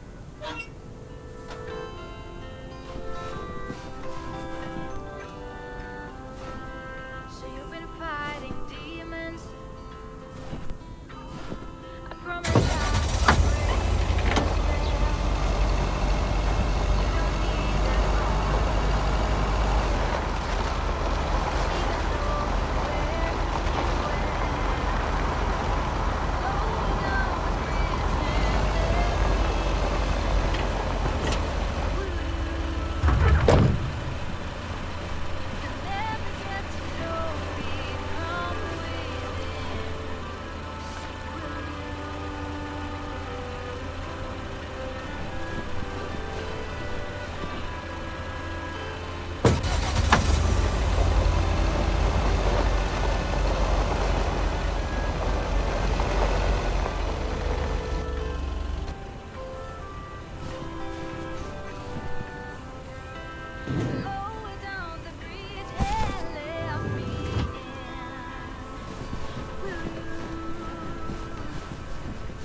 Hello, Thomas.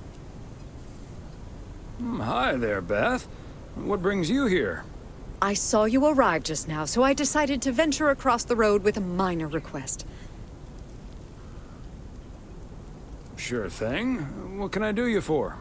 It's just one small thing, I promise, and, well, I suppose you can see what it is. A first gift to the little one, you see, since Christmas in Georgia fell through. It just needs an address, and I'm not sure where to put it. Could I leave this with you so you could make sure it gets where it needs to go? I have the information right here on an old envelope. It's the return address in the top corner. Of course, Beth. I can understand that labeling a package like this can seem daunting. Bears will do that to you. You're a real gentleman, Thomas. Thank you. I have a stack of returned holiday gifts that need sorting before I close.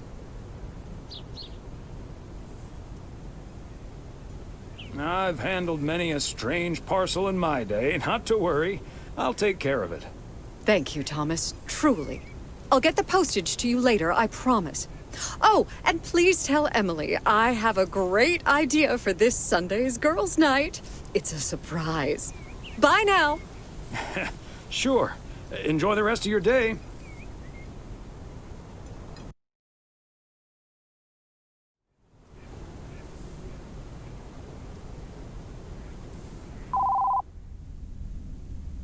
Hello? Hi, Meredith. It's us. Your dad is standing right next to me. Hiya. Hi. Shouldn't you two be at Moe's right now? Yeah, we're about to jump in the car, but we wanted to share some exciting news with you. Oh, first things first, though. How was your Christmas? Well, I worked. And Tess and I made a Christmas meal you probably won't ever find in a cookbook. But we had a lovely evening. Thanks, Mom. Can I get the exciting news now, please? Okay, so your dad and I will fly into Florida this September. I won a sweepstakes. Get out of here. Wow, that's so awesome, Mom. Florida in September. Beats the PO weather, huh? Oh, sure does. Dad, are you excited as well? I sure am. Aren't you worried about flying there? Last time you came to visit, it took a few hours for that green tinge to leave your face. Oh, Meredith, don't make it worse than it was. Fine. Maybe he just boozed too much on the plane. Have you checked if the flight includes free cocktails? Best bring your flask, Dad, just in case.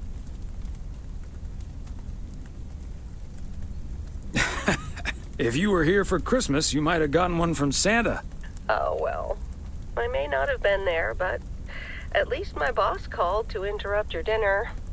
Sorry about that, by the way. Rest assured he was appropriately ashamed. We all make mistakes, Meredith. Some of us just more than others. I can't disagree there. Oh, hey, you two shouldn't keep Maureen waiting. You're right about that. Your dad will go and get the car warmed up, right, honey? That's my cue. Bye, Em. Take care. Bye. Have fun tonight.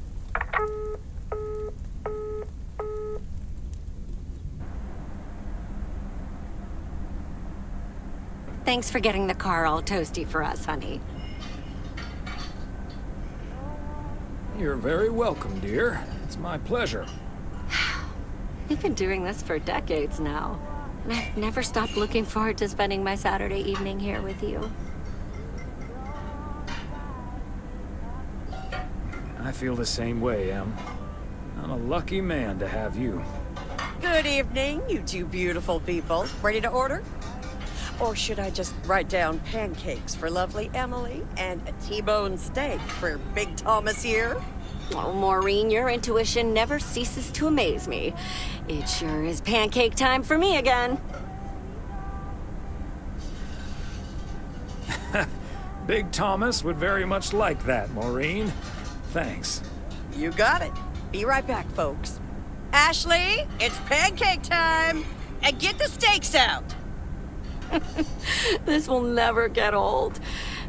But Beth making surprise plans and this Florida trip landing in our lap got me thinking a little bit. If we're getting close to being able to do whatever we feel like doing, does that mean we should stay in PO forever?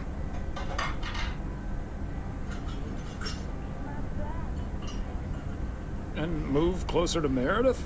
To the big city? No. I need space and fresh air and warmth. That's the nice thing about Florida. And it's not like your arthritis will stop acting up in weather like this. I am looking forward to that Florida trip the more I think about it. It's a perfect opportunity to test the waters. Oh, wasn't it nice the way Meredith reacted to the news? Although I'm sure she's a little envious. Yeah. When's the last time she had a few days off and left the big smoke? Okay, folks, while Ashley's busy in the kitchen, it's time to fill Moe in on a few details. A little birdie told me you two were off somewhere fancy. Maureen, I was planning on telling you and the girls all about it tomorrow evening. But I'm sure you've also heard it's Florida in September. Florida in September. Oh, imagine that.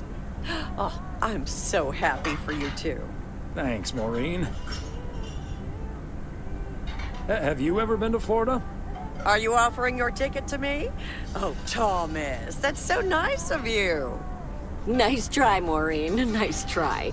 But the only one sitting next to me on that plane is my man. Are you totally sure about that, though?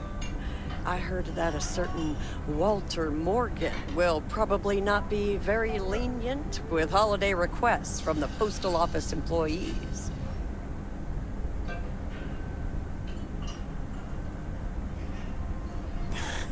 Morgan. His bark is always worse than his bite. If Walter Morgan gets in the way of that, I'll get in his way. I don't think I'm supposed to actually run a bar, but sure, all right. Oh, that means dinner's almost ready. Be right back, folks. See, things like this, they bother me sometimes. Maureen's a sweetheart, but it's almost impossible to have a private life here. That sure is true.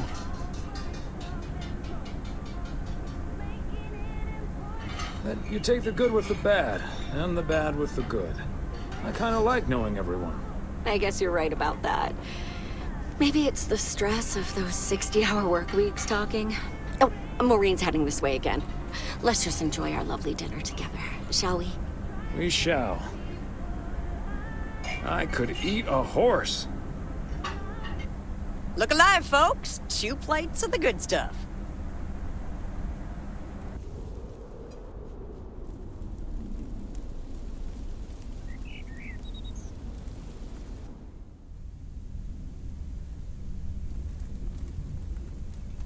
Oh, Thomas, my dear, sweet husband.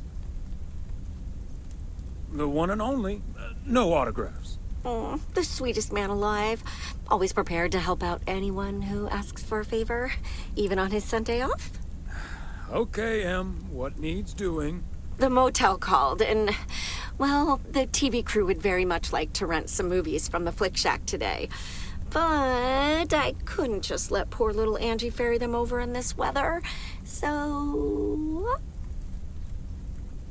So you promised them I'd do it? Bingo! Would you, dear? Pretty please. Of course, Em. You've been so busy lately. It'll be my pleasure. Oh, thank you so much, darling.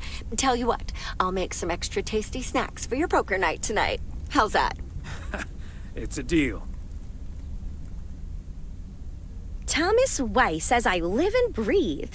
What in tarnation are you doing out and about in the mail truck on a Sunday? What? Coming over to see my favorite video store clerk isn't reason enough? No, but seriously, you've come to pick up some movies for the KNW6 crew, right? Oh, what gave it away? Your wife called ahead.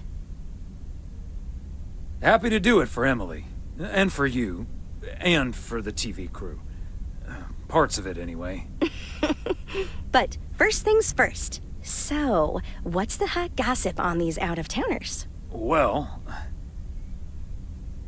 there's Gabriel Serrano. He's the sound guy. Nice guy, full of vim and vigor.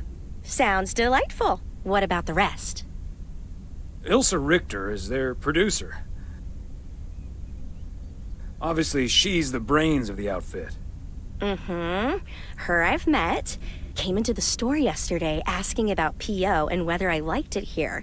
Cute as a button, that one. And only in town for a couple days. Perfect for a girl on the rebound.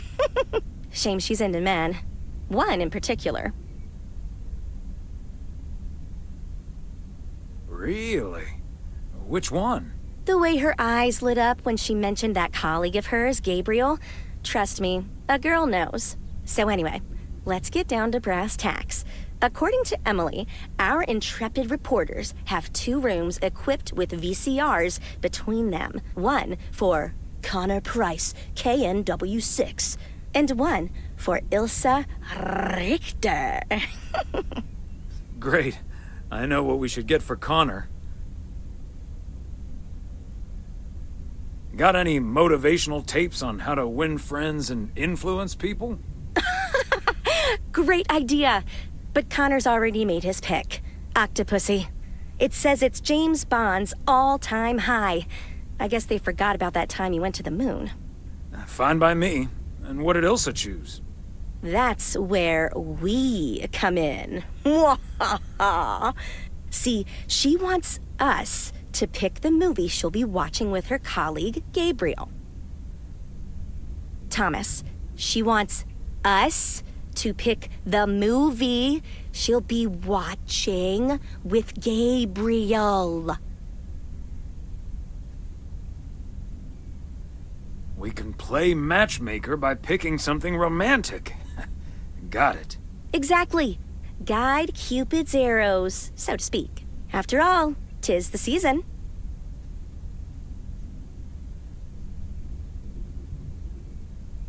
I'd say Valentine's Day would be the season, but point taken. You and Emily are regular customers, so you know what I have available. So, which film will it be?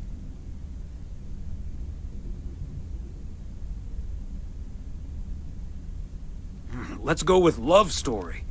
Or is that too on the nose? It's perfect, and we won't risk being too subtle. It has love right there in the title. Great. Love Story it is. The dynamic duo of stupid Cupid strikes again. Although I suppose this is our first strike. Anyway, here's hoping that this is the start of a beautiful love story. We'll see. Anyway, I'd best be on my way, getting these to the motel. Yeah, thanks for doing this, Thomas. My car, much like myself, is not built for snow. Say hi to Emily. Will do. Bye, Angie.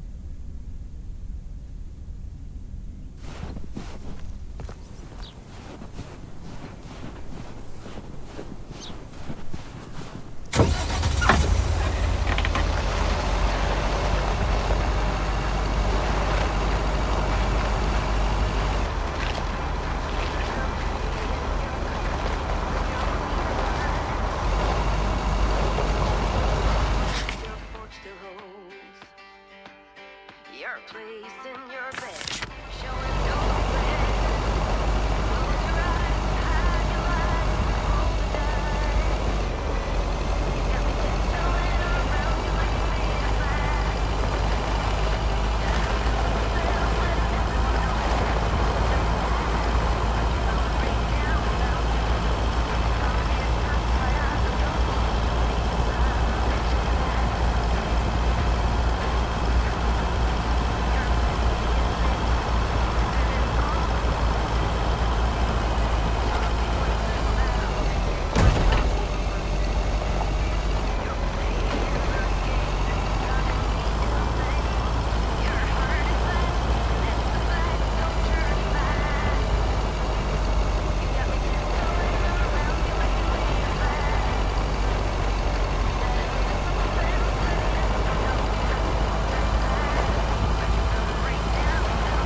Special delivery.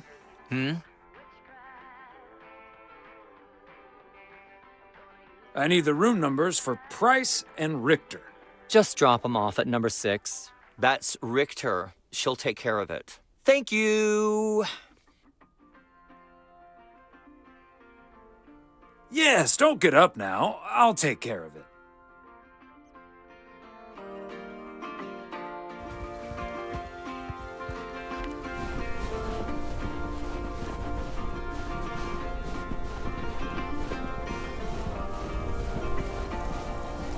All these busy people hurrying along.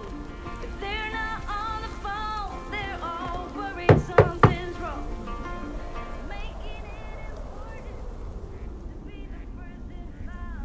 Movie delivery for car problem solver Ilsa Richter. Yes? Oh, excuse me, Mr. Price. I thought this was Ilsa's room. No, that's room 9, but think nothing of it, my guy. Ooh, you got me my Bond movie. Yes, sir. Apparently it's James Bond's all-time high. Love it.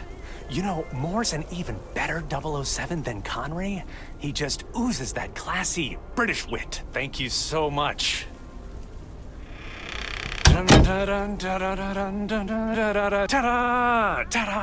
Pow! You, and sometimes worries you see it. But all this crazy, right? I'm looking for the breaks. Come join me in the search. I think that's what it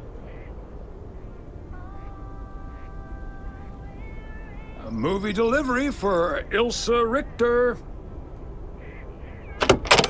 Yay! Good to see you, Thomas. So, what movie did you and Angie pick for me and Gabe? Here you go. Love story. Haven't seen this one.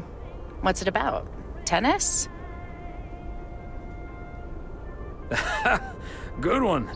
Not about tennis, but it's still pretty ace. Ha ha. I'm sure it is. Looking forward to it. Let me guess. This was Angie's pick. Well, let's just say it was a group effort. Okay. Well, color me curious. Hope it's age appropriate for big old puppy dogs. Oh, speaking of, on your way out, could you give a quick knock on Gabe's door, just so he'll know it's movie time? It's room number 2. Will do. Great. See ya.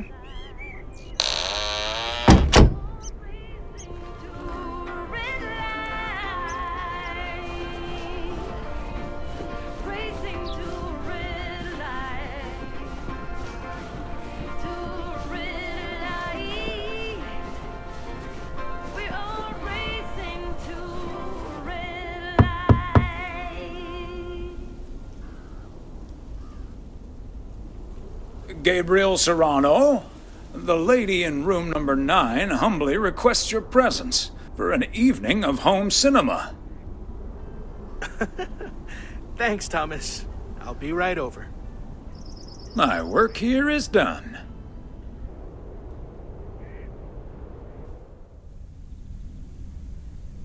Okay, Ben. Question for you. Do you have that ace or not? You don't have to say yes or no. Just say anything. All I need to hear is one word from you to know if you're bluffing. Nothing? Not even a twitch or a blink? All right, I'll do the talking. I'm all in. Call. And he just instantly calls me. Great. I don't even need to see your hand. Well played, sir. Thanks, Jack. You got unlucky there. I don't know. I just don't have the patience for poker. You know, reading a poker book ain't gonna change that. Hey, Thomas? Why are the curtains closed, by the way? Last time I checked, home games are legal.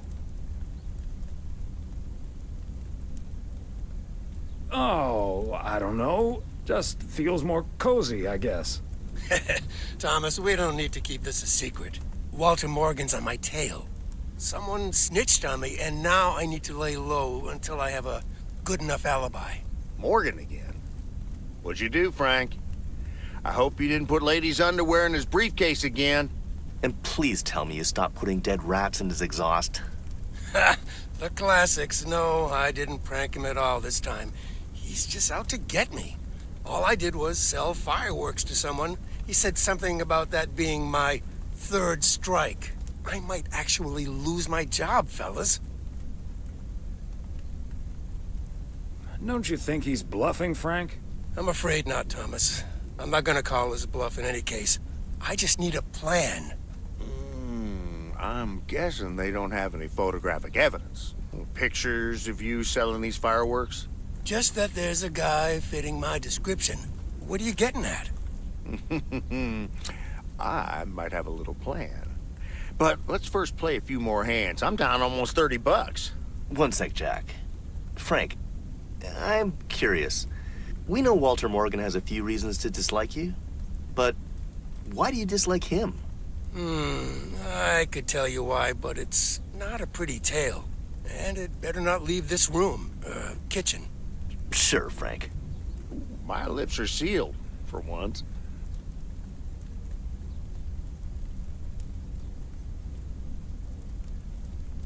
You know I'm no snitch, Frank. Thanks, boys. All right, so this one time back in the summer of '69, it was before I started working in P.O. There were a couple of pesky stray dogs wandering around HQ. I say pesky, but they never really hurt anyone. Just got a little excited if you walked past them eating a sandwich or whatever. Can't blame them, huh? They were hungry, even though I fed them every now and then. Morgan found out, of course, and after one complaint too many, he took matters into his own hands, or should I say, feet. He lured a couple of them behind his car, and before I knew what was going on, it was too late. I heard a loud and gut-wrenching howl. I saw 2 dogs run away, and Smokey, my favorite one, limped after them. It's the last time I ever saw those sweet dogs. Then Walter Morgan looked me straight in the eye with a smug grin on his face, and he said, "This is how you do a proper job, Frank." I can still see that grin when I close my eyes. Okay, that does it. Walter Morgan is now on my eternal shit list, and I'll make sure the rest of P.O. knows about it.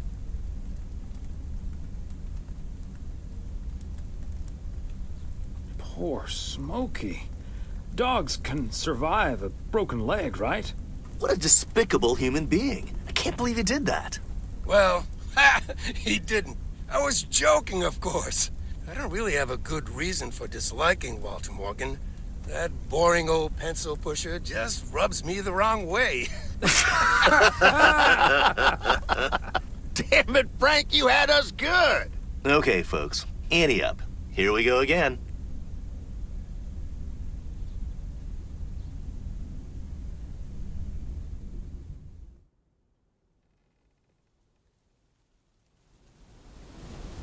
Psst, Thomas, over here.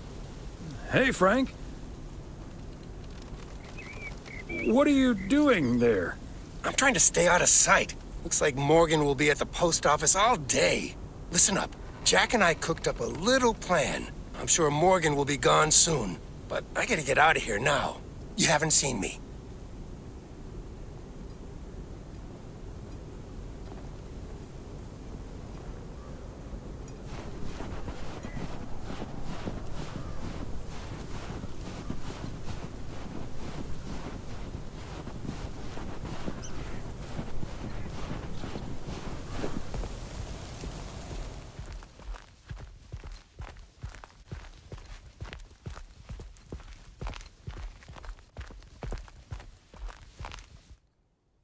Be careful on the road today, Mr. Weiss. Well, truck damage is costly.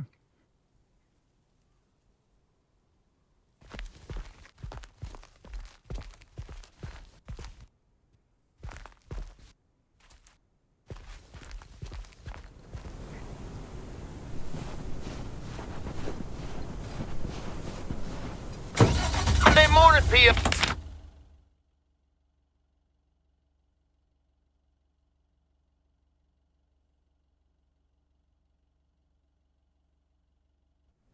We're starting this week with a from Lucinda. Yeah. KNW6 TV crews filming in P.O. yesterday with Connor Bryce. A fan, I just had to ask him for an autograph before my name, but he kept calling me Linda. And after I corrected him twice, isn't that just rude? I mean, hey, Brian. And the music.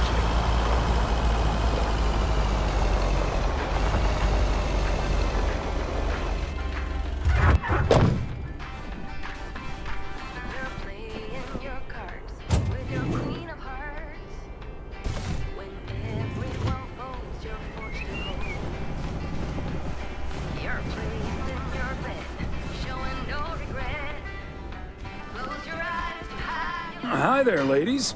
Hi, Thomas. Oh, Thomas. Got a delivery for the diner, Kay. From the general store, I see. You tell me. All the information I usually need is on the address label.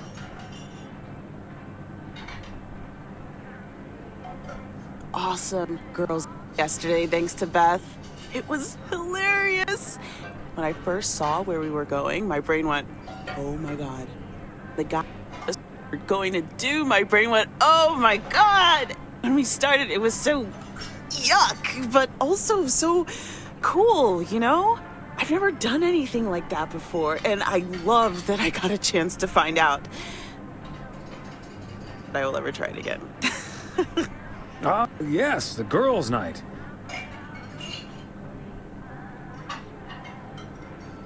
what did you end up doing?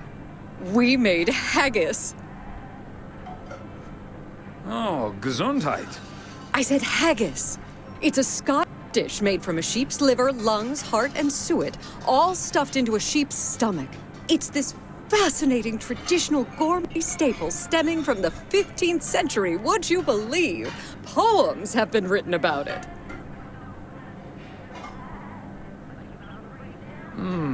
It does sound like the beginning of a very bad limerick. Ha ha! There once was a lass from St. Lagis. It was so gross. I have nightmares about zombie sheep for weeks. Bleh. Okay, hate to leave you two, but I really have to sort out this delivery ASAP. And Maureen will go bananas. Talk soon. Thanks again for the great evening, Beth. Bye. Bye, Kay. Well, now, I really should get back to the grind as well. Those New Year's price reductions aren't going to sell.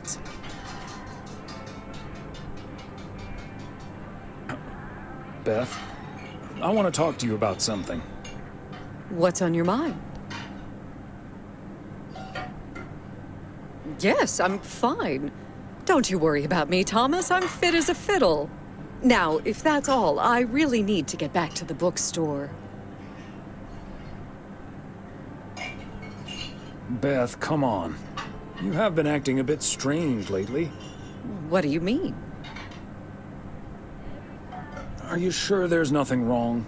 Okay, you've got me. Can we sit down here for a bit?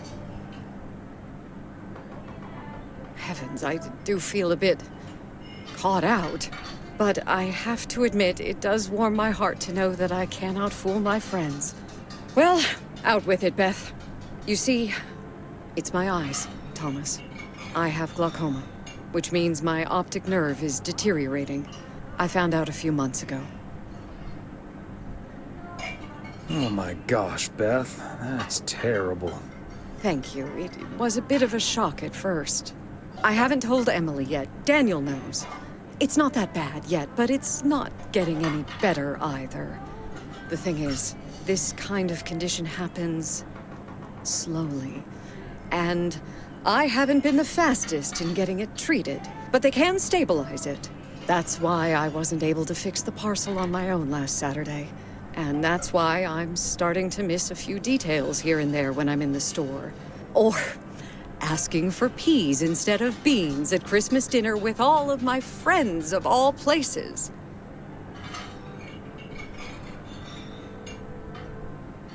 I had no idea. Is there anything we can do to help?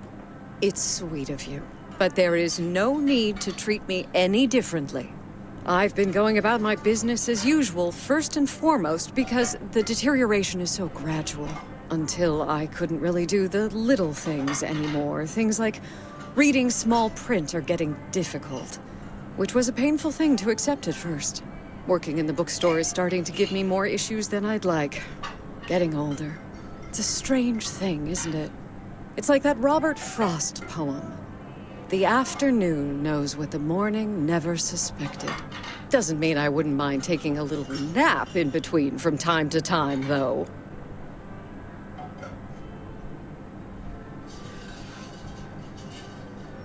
Is this why you're really leaving for Georgia? I mean, will you be able to take care of yourself in the long run? It is a big part of why I'm leaving, yes. But at the same time, it isn't. How's that? What I'm trying to say is, when you really look at it, in the end, it's not all bad. You see, every limit is a beginning as well as an ending, as T.S. Eliot puts it. For me, there's really no use dwelling too much on that limit. I can't change it anymore at this point anyway. But I do have a choice in how to deal with it. Plus, Georgia has a lot to offer: museums, social clubs, and most importantly, my family.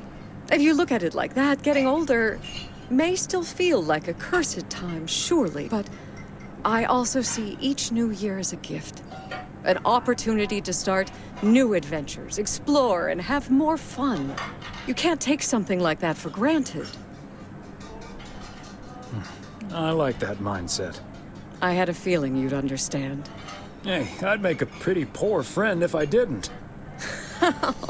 Well, I guess I really should be going now. Thank you once again, Thomas. I do feel better now that it's out. You're a good friend.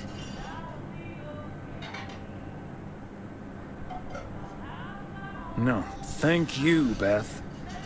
Bye now.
Okay, are we rolling?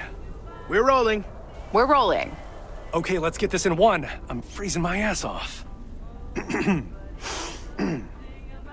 When Chekhov saw the long winter, he saw a winter bleak and dark and bereft of hope. Yet we know that winter is just another step in the cycle of life. In the summer months, this lake is bustling with activity.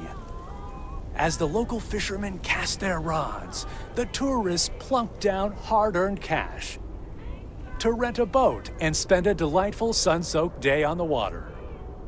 Not so during this particularly harsh winter, however. Now the watery heart of Providence Oaks finds itself completely frozen over.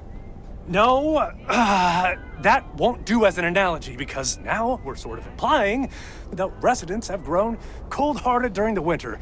Doesn't work, doesn't scan. Yeah, and what was with that Chekhov stuff? I don't get it. Chekhov? Like from Star Trek? All right. Let's try something else. Wait a minute, Mr. Postman. How's it going? Hi, Mr. Price. Did you enjoy the movie last night? Hey, listen, how about I ask you a couple of questions on camera? Just simple stuff about the town. Sure, I'd be happy to. Great. Just move over here. Are we both in the shot? Yeah, that's fine. This'll be great. The lake as a backdrop. Perfect. Let's go. All right. This is... His name is Thomas Weiss. I knew that. Thomas and I go way back. As the local mailman for truly countless years, Thomas Weiss knows Providence Oaks like he knows the back of his own hand. So, Mr. Weiss, how would you characterize this small, cold town and its warm inhabitants? That's easy, Connor.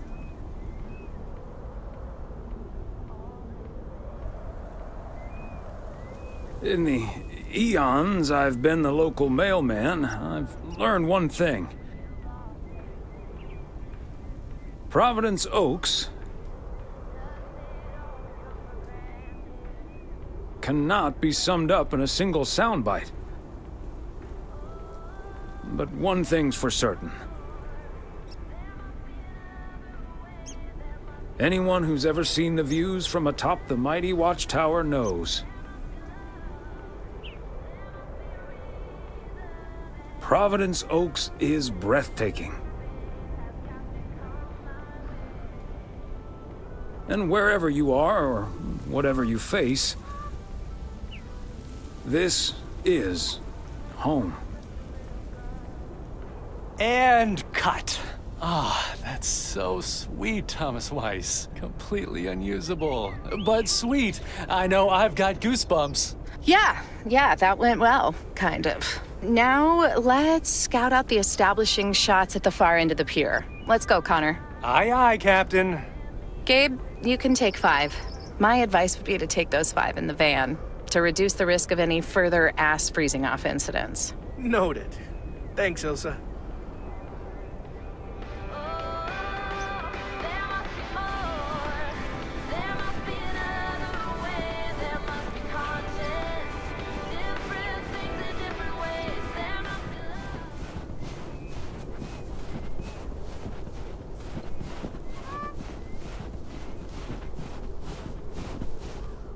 Just setting up some shots here. Ah, so beautiful. Oh, and thanks for your time, Thomas.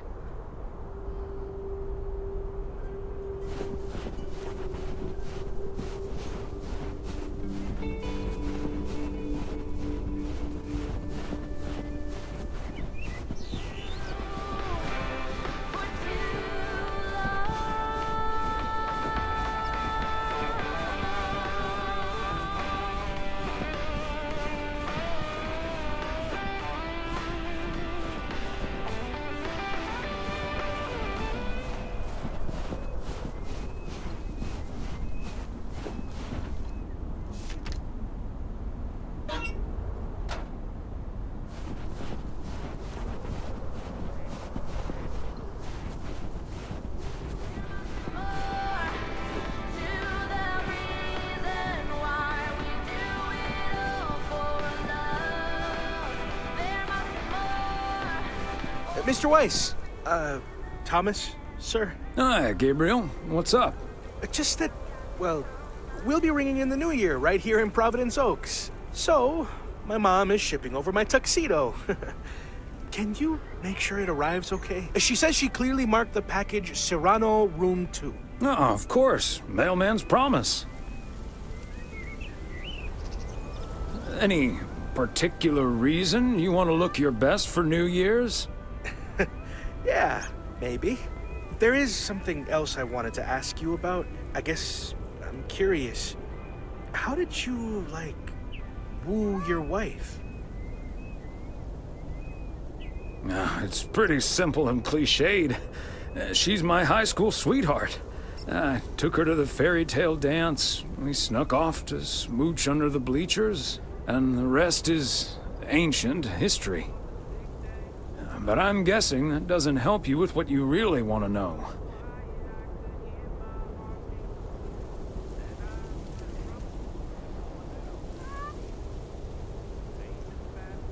You want to know if you should make a move on Elsa. Shh, keep it down! Don't mention her name. But yeah, I'm terrible at that kind of stuff. It's just, you seem like a wise man. I'd really appreciate your advice. Well, okay then. My advice is to think about how things felt last night. Let that guide your decision. It might sound corny, but you can't go wrong following your heart. Wow. And is that your definitive judgment? Absolutely. That's the best I can do. All done. Hey, what are you two schmoozing about? A mailman never tells. Excellent. Now start the engine, Gabriel. We're rolling out pronto. Man alive, it's cold today. On it, Mr. Price. Thanks, Thomas. You've been a huge help. So, take good care of that tux, yeah? Will do. Bye, folks.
Thomas, hello there.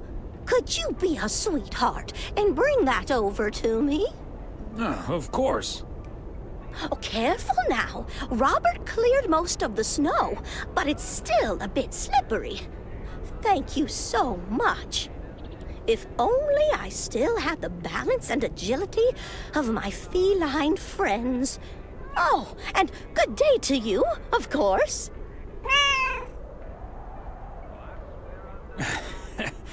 Good day to you too, Mildred. And Genevieve.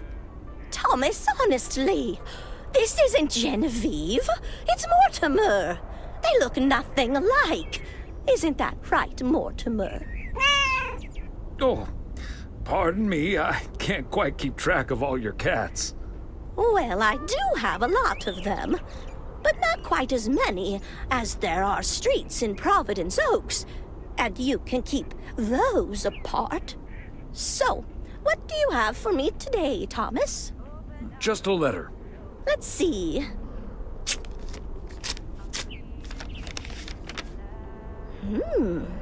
This sounds interesting. Apparently, I need to make a few copies of this letter, and if you send this letter along with $5 to the first 6 people on this list, your name will be added to the bottom. Soon enough, your name will rise to the top. Then many people will send you $5.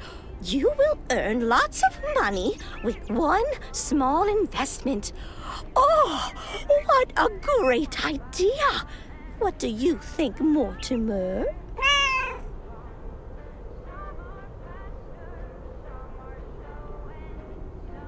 Mildred, that's a classic chain letter scam. Don't fall for it. No one ever got rich off of one of those. Well, except for the post office. Are you sure, Thomas? They make it sound so easy. They always do. But there's no such thing as a free lunch, sadly. $30 is quite a bit of money. I'll think about it. You do that, Mildred. See you at Moe's tomorrow night? Probably. Bye, dear.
McGill's got such a great price on it.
to its destination. When the autumn leaves are playing chases, puts a smile up on my face. They leave their branches one by Heat nor gloom of night. one. Some are faster, some are slow, and some are high and some are low. The last days of September.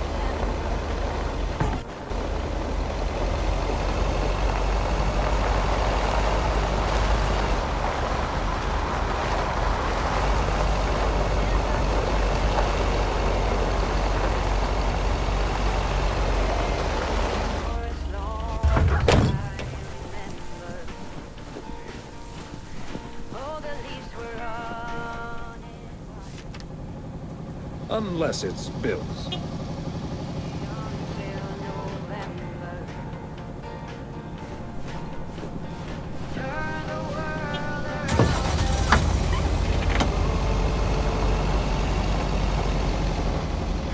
autumn leaves are playing chases, puts a smile upon my face. They leave their branches one by one and whirl around it. Some are faster, some are slow, and some are high and some. And that's the last one. Whew.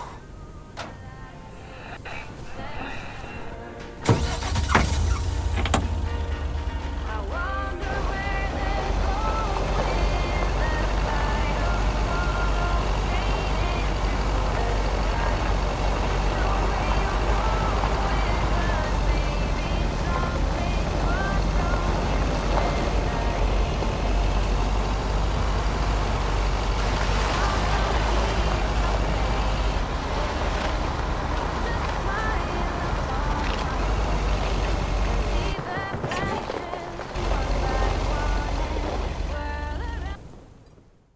Hey, Thomas, have you seen Jack?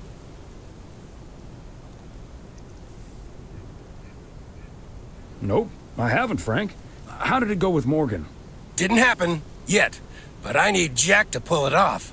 I'm a sitting duck right now. I'm toast if Morgan suddenly shows up.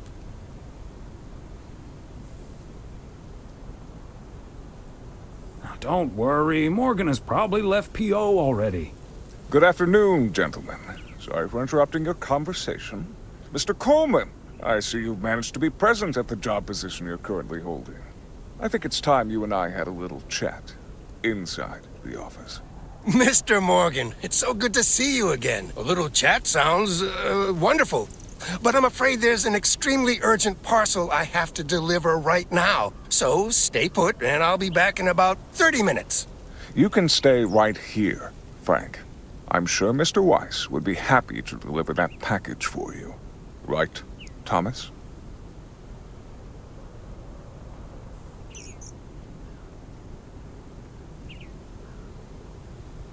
I've got a better idea. Let's just go to Moe's, have a few beers, and talk it all over like adults. Excuse me, sir? Hi. Hello. I heard you were looking for a guy in a light blue shirt with a mustache to purchase illegal fireworks in the parking lot of the post office? Well, you found him. Illegal fireworks? Who do you think I am? Sir, you don't have to keep your guard up. Frank and Thomas here both know me very well, and I'm sure they won't tell a soul about what you're doing right now. So, what will it be? I've got rockets, Roman candles, fountains, sparklers. I even have barrages that'll give you a fireworks extravaganza that you won't ever forget. I think there must be a misunderstanding here. Please, don't put Mr. Morgan in this position. If people walk by and see this, they might snitch on him and get him into trouble. He could even lose his job over this.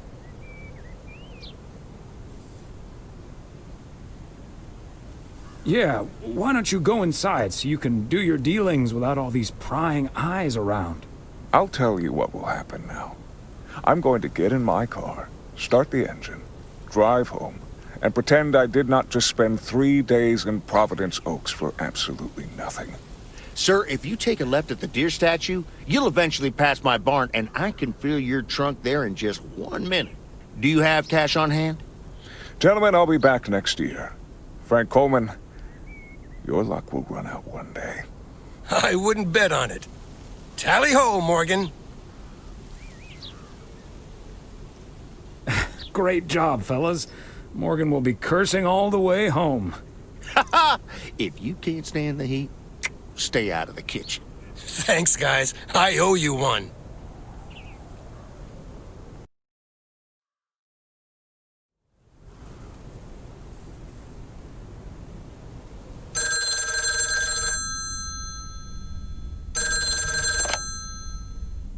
Hello? Evening, Thomas. It's Maureen. Oh, hi, Maureen. If you're looking for Emily, she's at the motel right now. I was actually looking for you, Thomas. I don't know what to do with this Nancy situation. I get so worked up just thinking about it. And that usually gets in the way of doing the right thing, you know?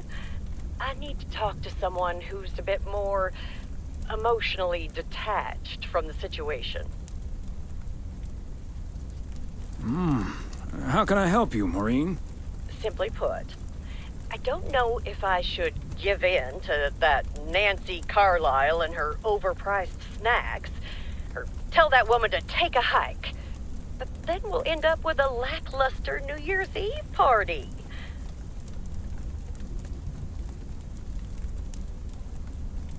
A party is about having a good time with people you like. Who cares if the snacks aren't great? That's what I'd like to think as well. But I just don't like to disappoint people.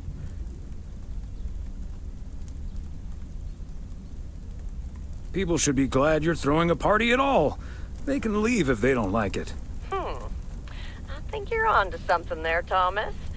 I'm not yet totally sure what I'm gonna do, but at least my mind's at ease now. Thanks for lending me your ear and advice. You're a doll. You're welcome, Maureen. Take it easy.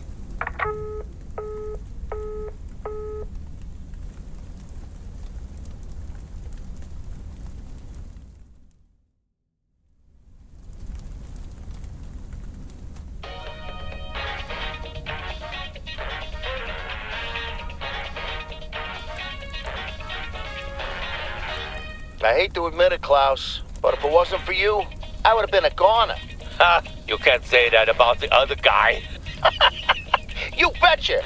You made a mess, man. Blood and guts everywhere. It's not the first time I made Schweinbraten without cooking. Haha!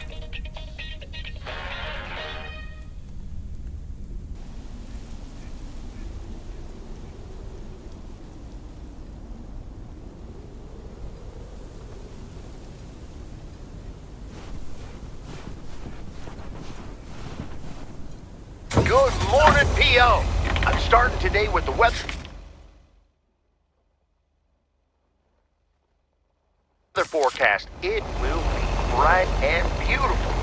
Which brings us to the last P.O. positive or pet peeve of the year. It's one from yours truly, who'd like to end 1985 on a positive note. P.O. positive or pet peeve? We all know P.O. is the best place to live. And it's, of course, all because of the people living here. And by people, I mean most of the people.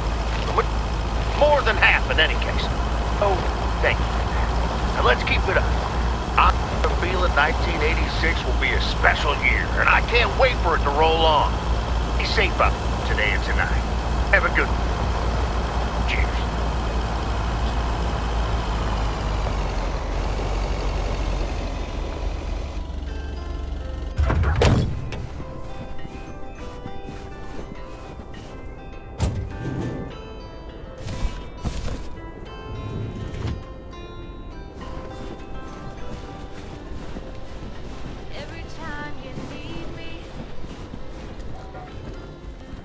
Thomas, it's good to see you. Again for the little chat we had yesterday evening. Don't mention it, Maureen. Was glad to help. I think I've made the right decision. But I guess some situations don't have a perfect solution. You'll find out tonight, Thomas. We'll have a grand old time regardless.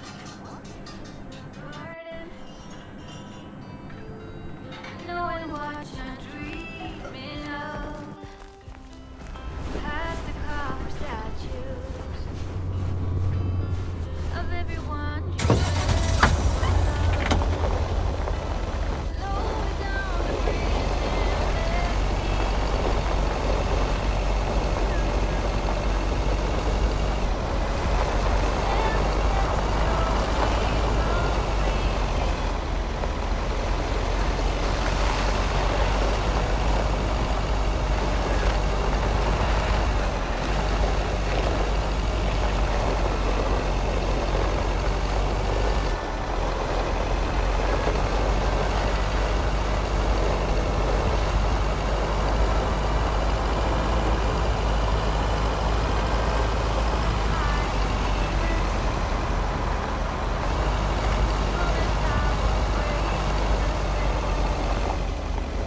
You don't need that armor, even though you wear it well. Lower down the bridge and Oh, hey, Thomas. We're about to do a little interview, but you're welcome to listen in. Mr. Price, you know Thomas Weiss, don't you? You're resident mailman, am I right? Good to see you, man.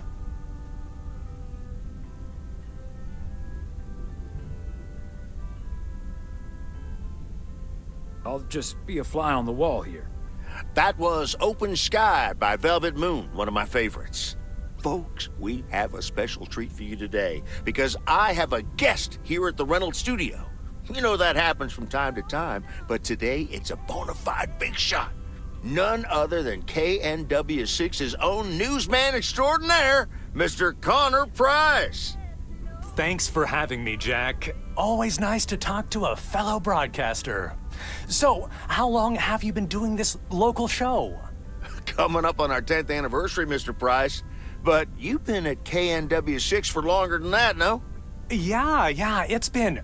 Gosh, can you believe I started there way back in '66? As a segment producer on Portland Rise and Shine. Still remember the title of my first item, too. Is Poplin Still Poppin'? That's a great title. And yet, this is the first time you've come to Providence Oaks. First time staying a while, at any rate. So, Mr. Reynolds, how would you describe this town? Well, I'd say it's a... Hey! Wait a minute. Who's interviewing who here? I'll ask the questions, thank you very much. Apologies, my friend. Just can't help myself. Always chasing the story, me. It's the commitment I've made to our viewers. The price guarantee. So, what stories are you chasing here in P.O.? Oh, you know, just trying to capture the old couleur locale. I must say, the people here are very friendly, and I hope the feeling's mutual. Right, Thomas? That's Thomas the mailman over there. But never mind, he's not mic'd.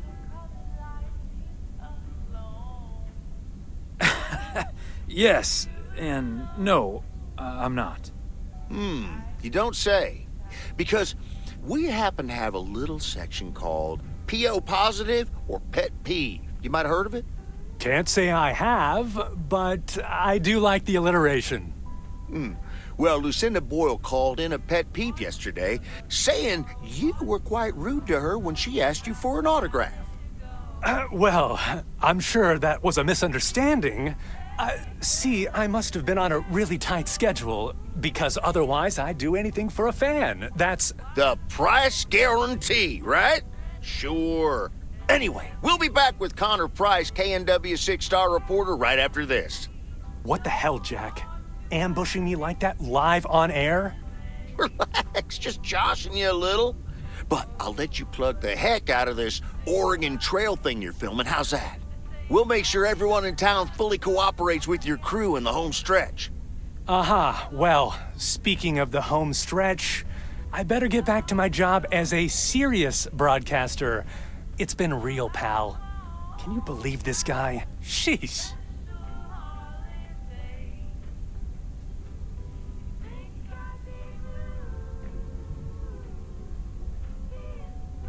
Congratulations. You've just had the privilege of the full Jack Reynolds experience. Huh.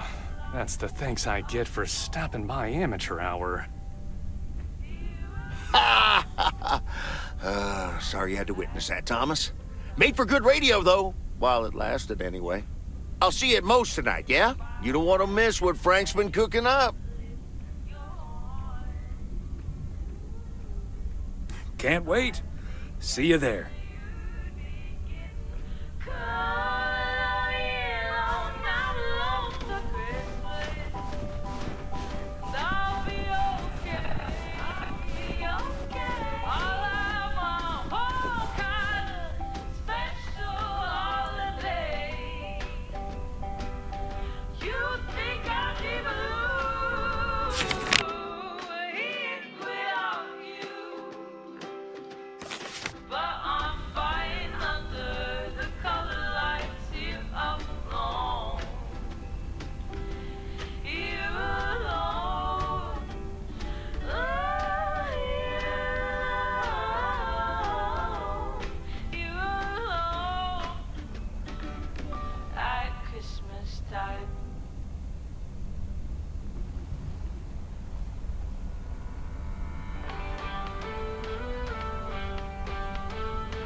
I should have a new booking system ready in a few weeks.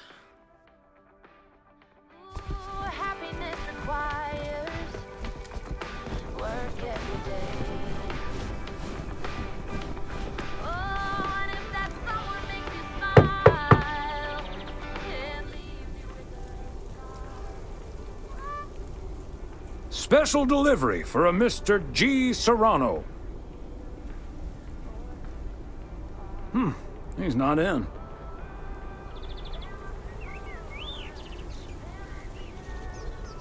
I could leave it at the reception, I guess. Nah, better leave it with Ilsa. Room 9.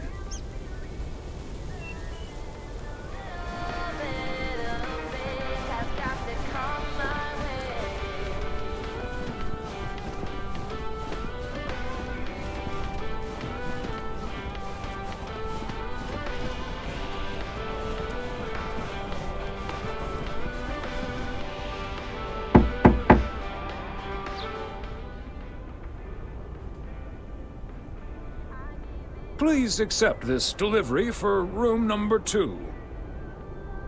Hi, Thomas. Oh, is that Gabriel's tux? Signed, sealed, delivered. That's the Weiss guarantee. Okay, I'll take care of it. Thanks. Right then, I'll... I'm feeling fine, I'm feeling strong. It won't take long. Ooh, when I use my witchcraft. Ooh. When I use my witchcraft. Ooh, yeah.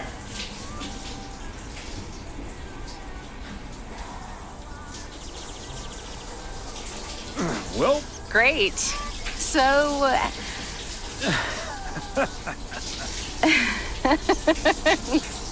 See you tonight at the diner. Oh, and thank you. My pleasure, Ilsa.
Besides those damn trees, they're a real fire hazard. And I'll have you know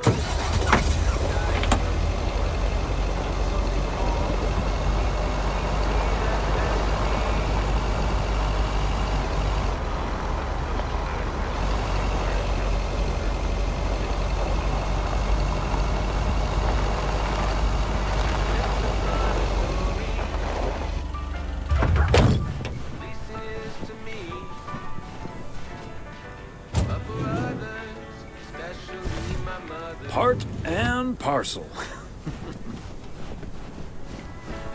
swear I'm not a liar. Daddy, look at Christmas tree on fire.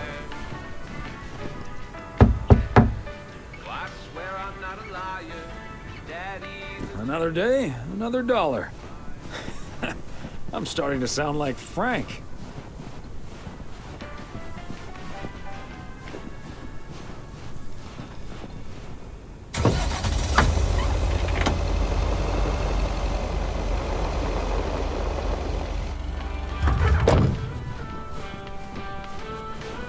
There we go.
The last delivery of 1985. A momentous occasion, to be sure.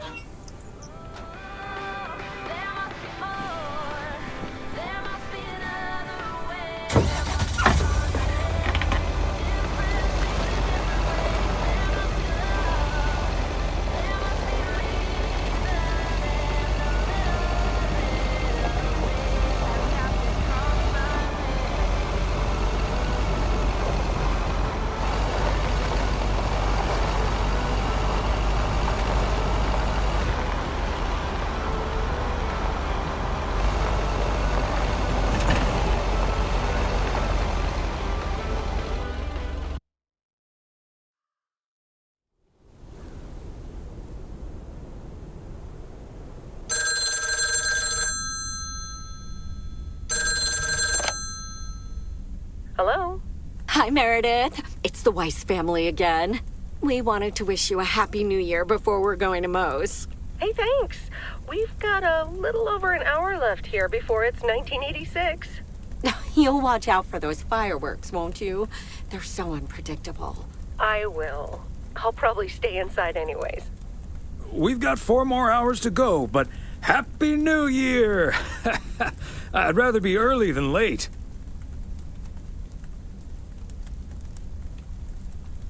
Are you going anywhere to celebrate? Thanks, Dad. We're all a bit drained after making the deadline. Some guys from the office were going to do a ER Kung Fu tournament, but I didn't feel like it. A Kung Fu tournament? On New Year's Eve? Yes, Mom, it's a video game. But Tess and I are going to watch Trading Places instead at my place. I think that New Year's Eve is overrated anyway. People seem to think it must be the best night of the year, but all you usually get is a lot of drama and a solid hangover. My New Year's resolution was not to make a big deal out of New Year's Eve anymore. And it looks like I'm not gonna break it. But don't let that ruin your evening.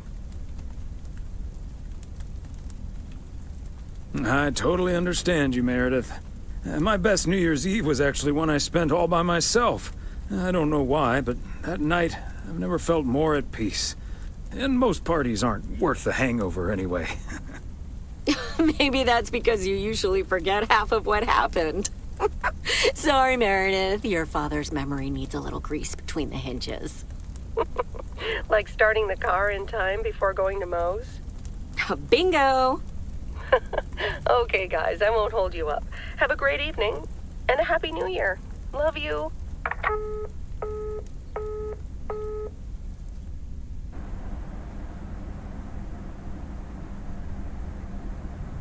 My beautiful people, may I have your attention for half a minute?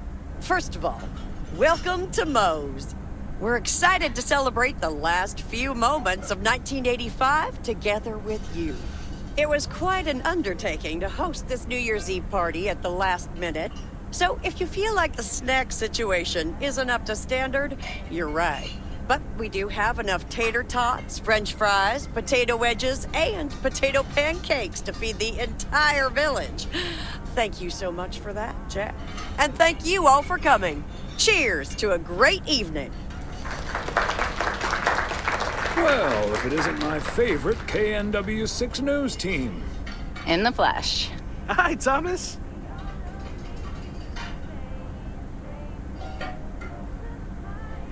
Looking like a genuine love story, you two. Seems like you're headed towards a very happy 1986. Yep, and a happy 1987, hopefully. 1988, maybe? 89, 90, 91, happily ever after? Until we discover I'm terminally ill and die in your arms. Elsa, that's horrible. It's also the plot of Love Story, you big doofus. There we go. Champagne for my real friends and real pain for my sham friends. Hi, Connor. So, is the segment on Providence Oaks in the can yet? Almost, my friend. Still have to shoot the countdown to the new year. Hopefully that gives us the ending we need. I've been promised a spectacle. Easy on the alcohol there, Connor. We still need you on camera. Can't have you slurring your words. Slurring my words? Whatever do you mean, Elsa? Quit fooling, you guys. It's getting close to midnight. Let's set up and get ready. Showtime. Okay, getting into character. See you on the flip side, mailman. Hi, honey. There goes that Connor Price.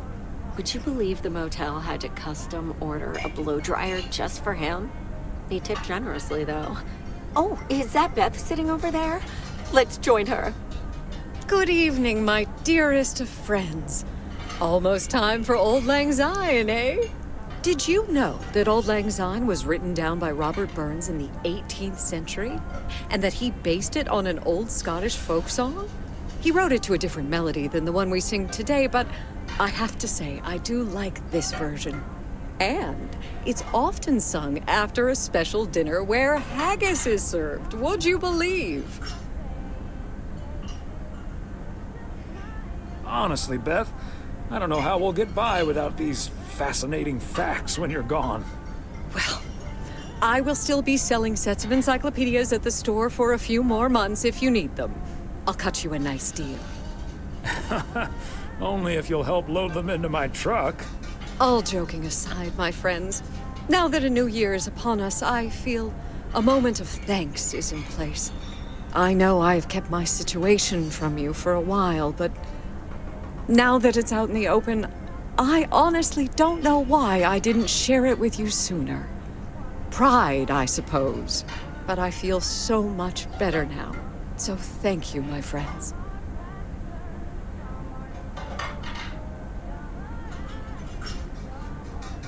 Good to hear. Glad we could be there for you, Beth. And thank you for opening us to it. We'll always be there for you. But you have to let us in first. I hope you remember that when you're in Georgia. Definitely. In fact, it's my new resolution for 1986. Along with letting go and seeing where life takes me. What about you, Emily? Any resolutions? Well, less work and more fun, I suppose. Now that this guy Matt is joining the motel, I am looking forward to a bit more quality time. What about you, honey?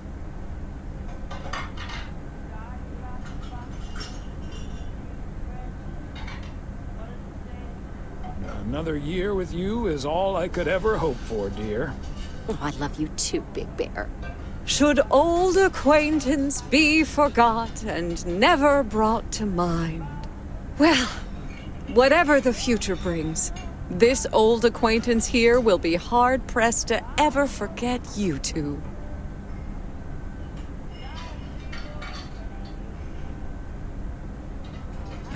I hope that's a good thing. I'm sure we're memorable in a good way. So are you, dear Bethy.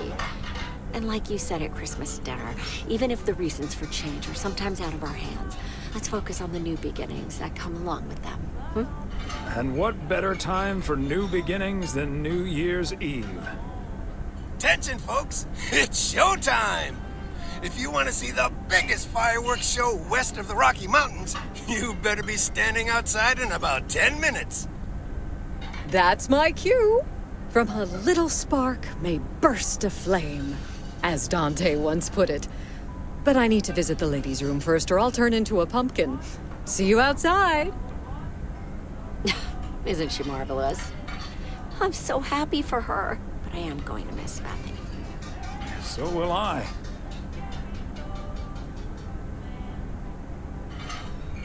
But she'll still be around for a while, so it won't be too abrupt. It makes me feel a bit melancholic. Even more than I usually am on New Year's Eve. This odd feeling of looking back and forward at the same time, and now I'm doing that over a much longer period than just the coming and going of the year. I know what you mean, and there's nothing wrong with that.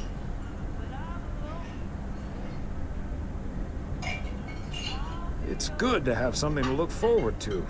And we sure have something to look forward to, don't we? I guess that's what's most important in life. But let's enjoy the here and now instead. Our wise and beautiful daughter just taught us not to demand that this should be the best evening of the year. But we're allowed to try it, right? So this is where my speech ends, my dear husband. And now I need a glass of champagne. I'll drink to that, and to you, and all the good things the new year will bring us. Maureen, I need champagne. For me and my beautiful wife. You got it, sir. Just grab your glasses and join me in the bottle outside. It's less than a minute now. 20 seconds on go, Mr. Price. Go. And so, 1985 draws to a close. With mere seconds left in the year, I've been told this little lake town will strive to end 85 with a bang. In 10, 9, 8, 7, 6, 5, 4. Holy Toledo! Ilsa, are we getting this? Somebody check on Frank!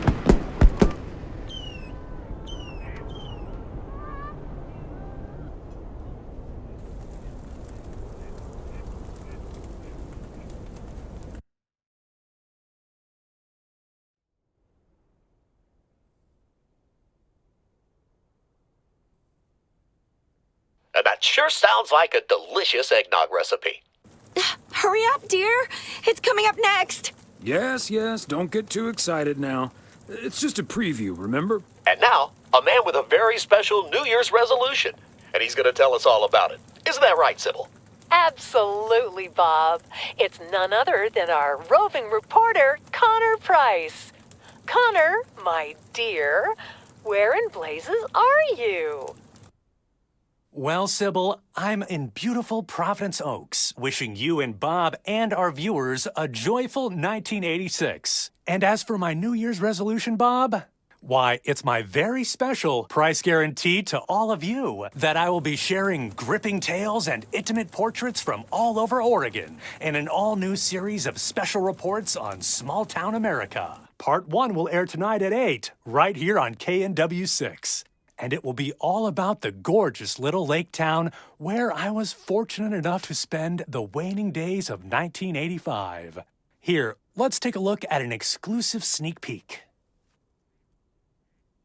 Providence Oaks, an idyllic town by a lake just south of Melville.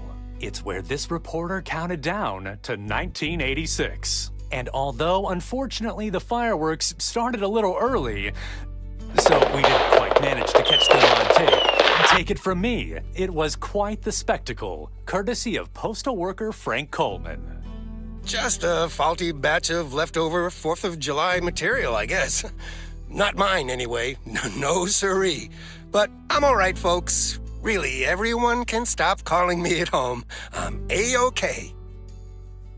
And perhaps that encapsulates the true nature of Providence Oaks, or P.O., as it's called by those who know and love it. It's a town where, even when things don't go as planned, folks will be all right and A-OK. It's just, we help each other out. And there's nothing we can't fix. A town where first impressions can be deceiving. This town may look sleepy from the outside, but trust me, there's always so much stuff to do and take care of. Ugh. A town where generations have grown up. It's a great place to raise kids, and also a great place to have been raised as a kid. Myself, I mean. Back when I was a kid, being raised here. Was that okay? A town where patience is still a virtue. To be honest, I'm not entirely sure if this is where I'll find what I'm looking for, but I do know I can keep looking here for as long as I want, and that feels great. A town full of unique individuals that, deep down, have more in common than you'd think. The average Providence Okian probably doesn't exist. We do tend to keep to ourselves until someone needs us. Then we show up. Always. A town you can't help but love. I just think it's the best place in the whole wide world. Sue me. And where everyone has a story to tell. To me, it's all about the people. Because... Yes, well, leave it to the mailman to say it best. This is home. Indeed. Providence Oaks, like so many other places in our great state of Oregon, is a small town with a big heart. This is Connor Price, KNW 6, P.O.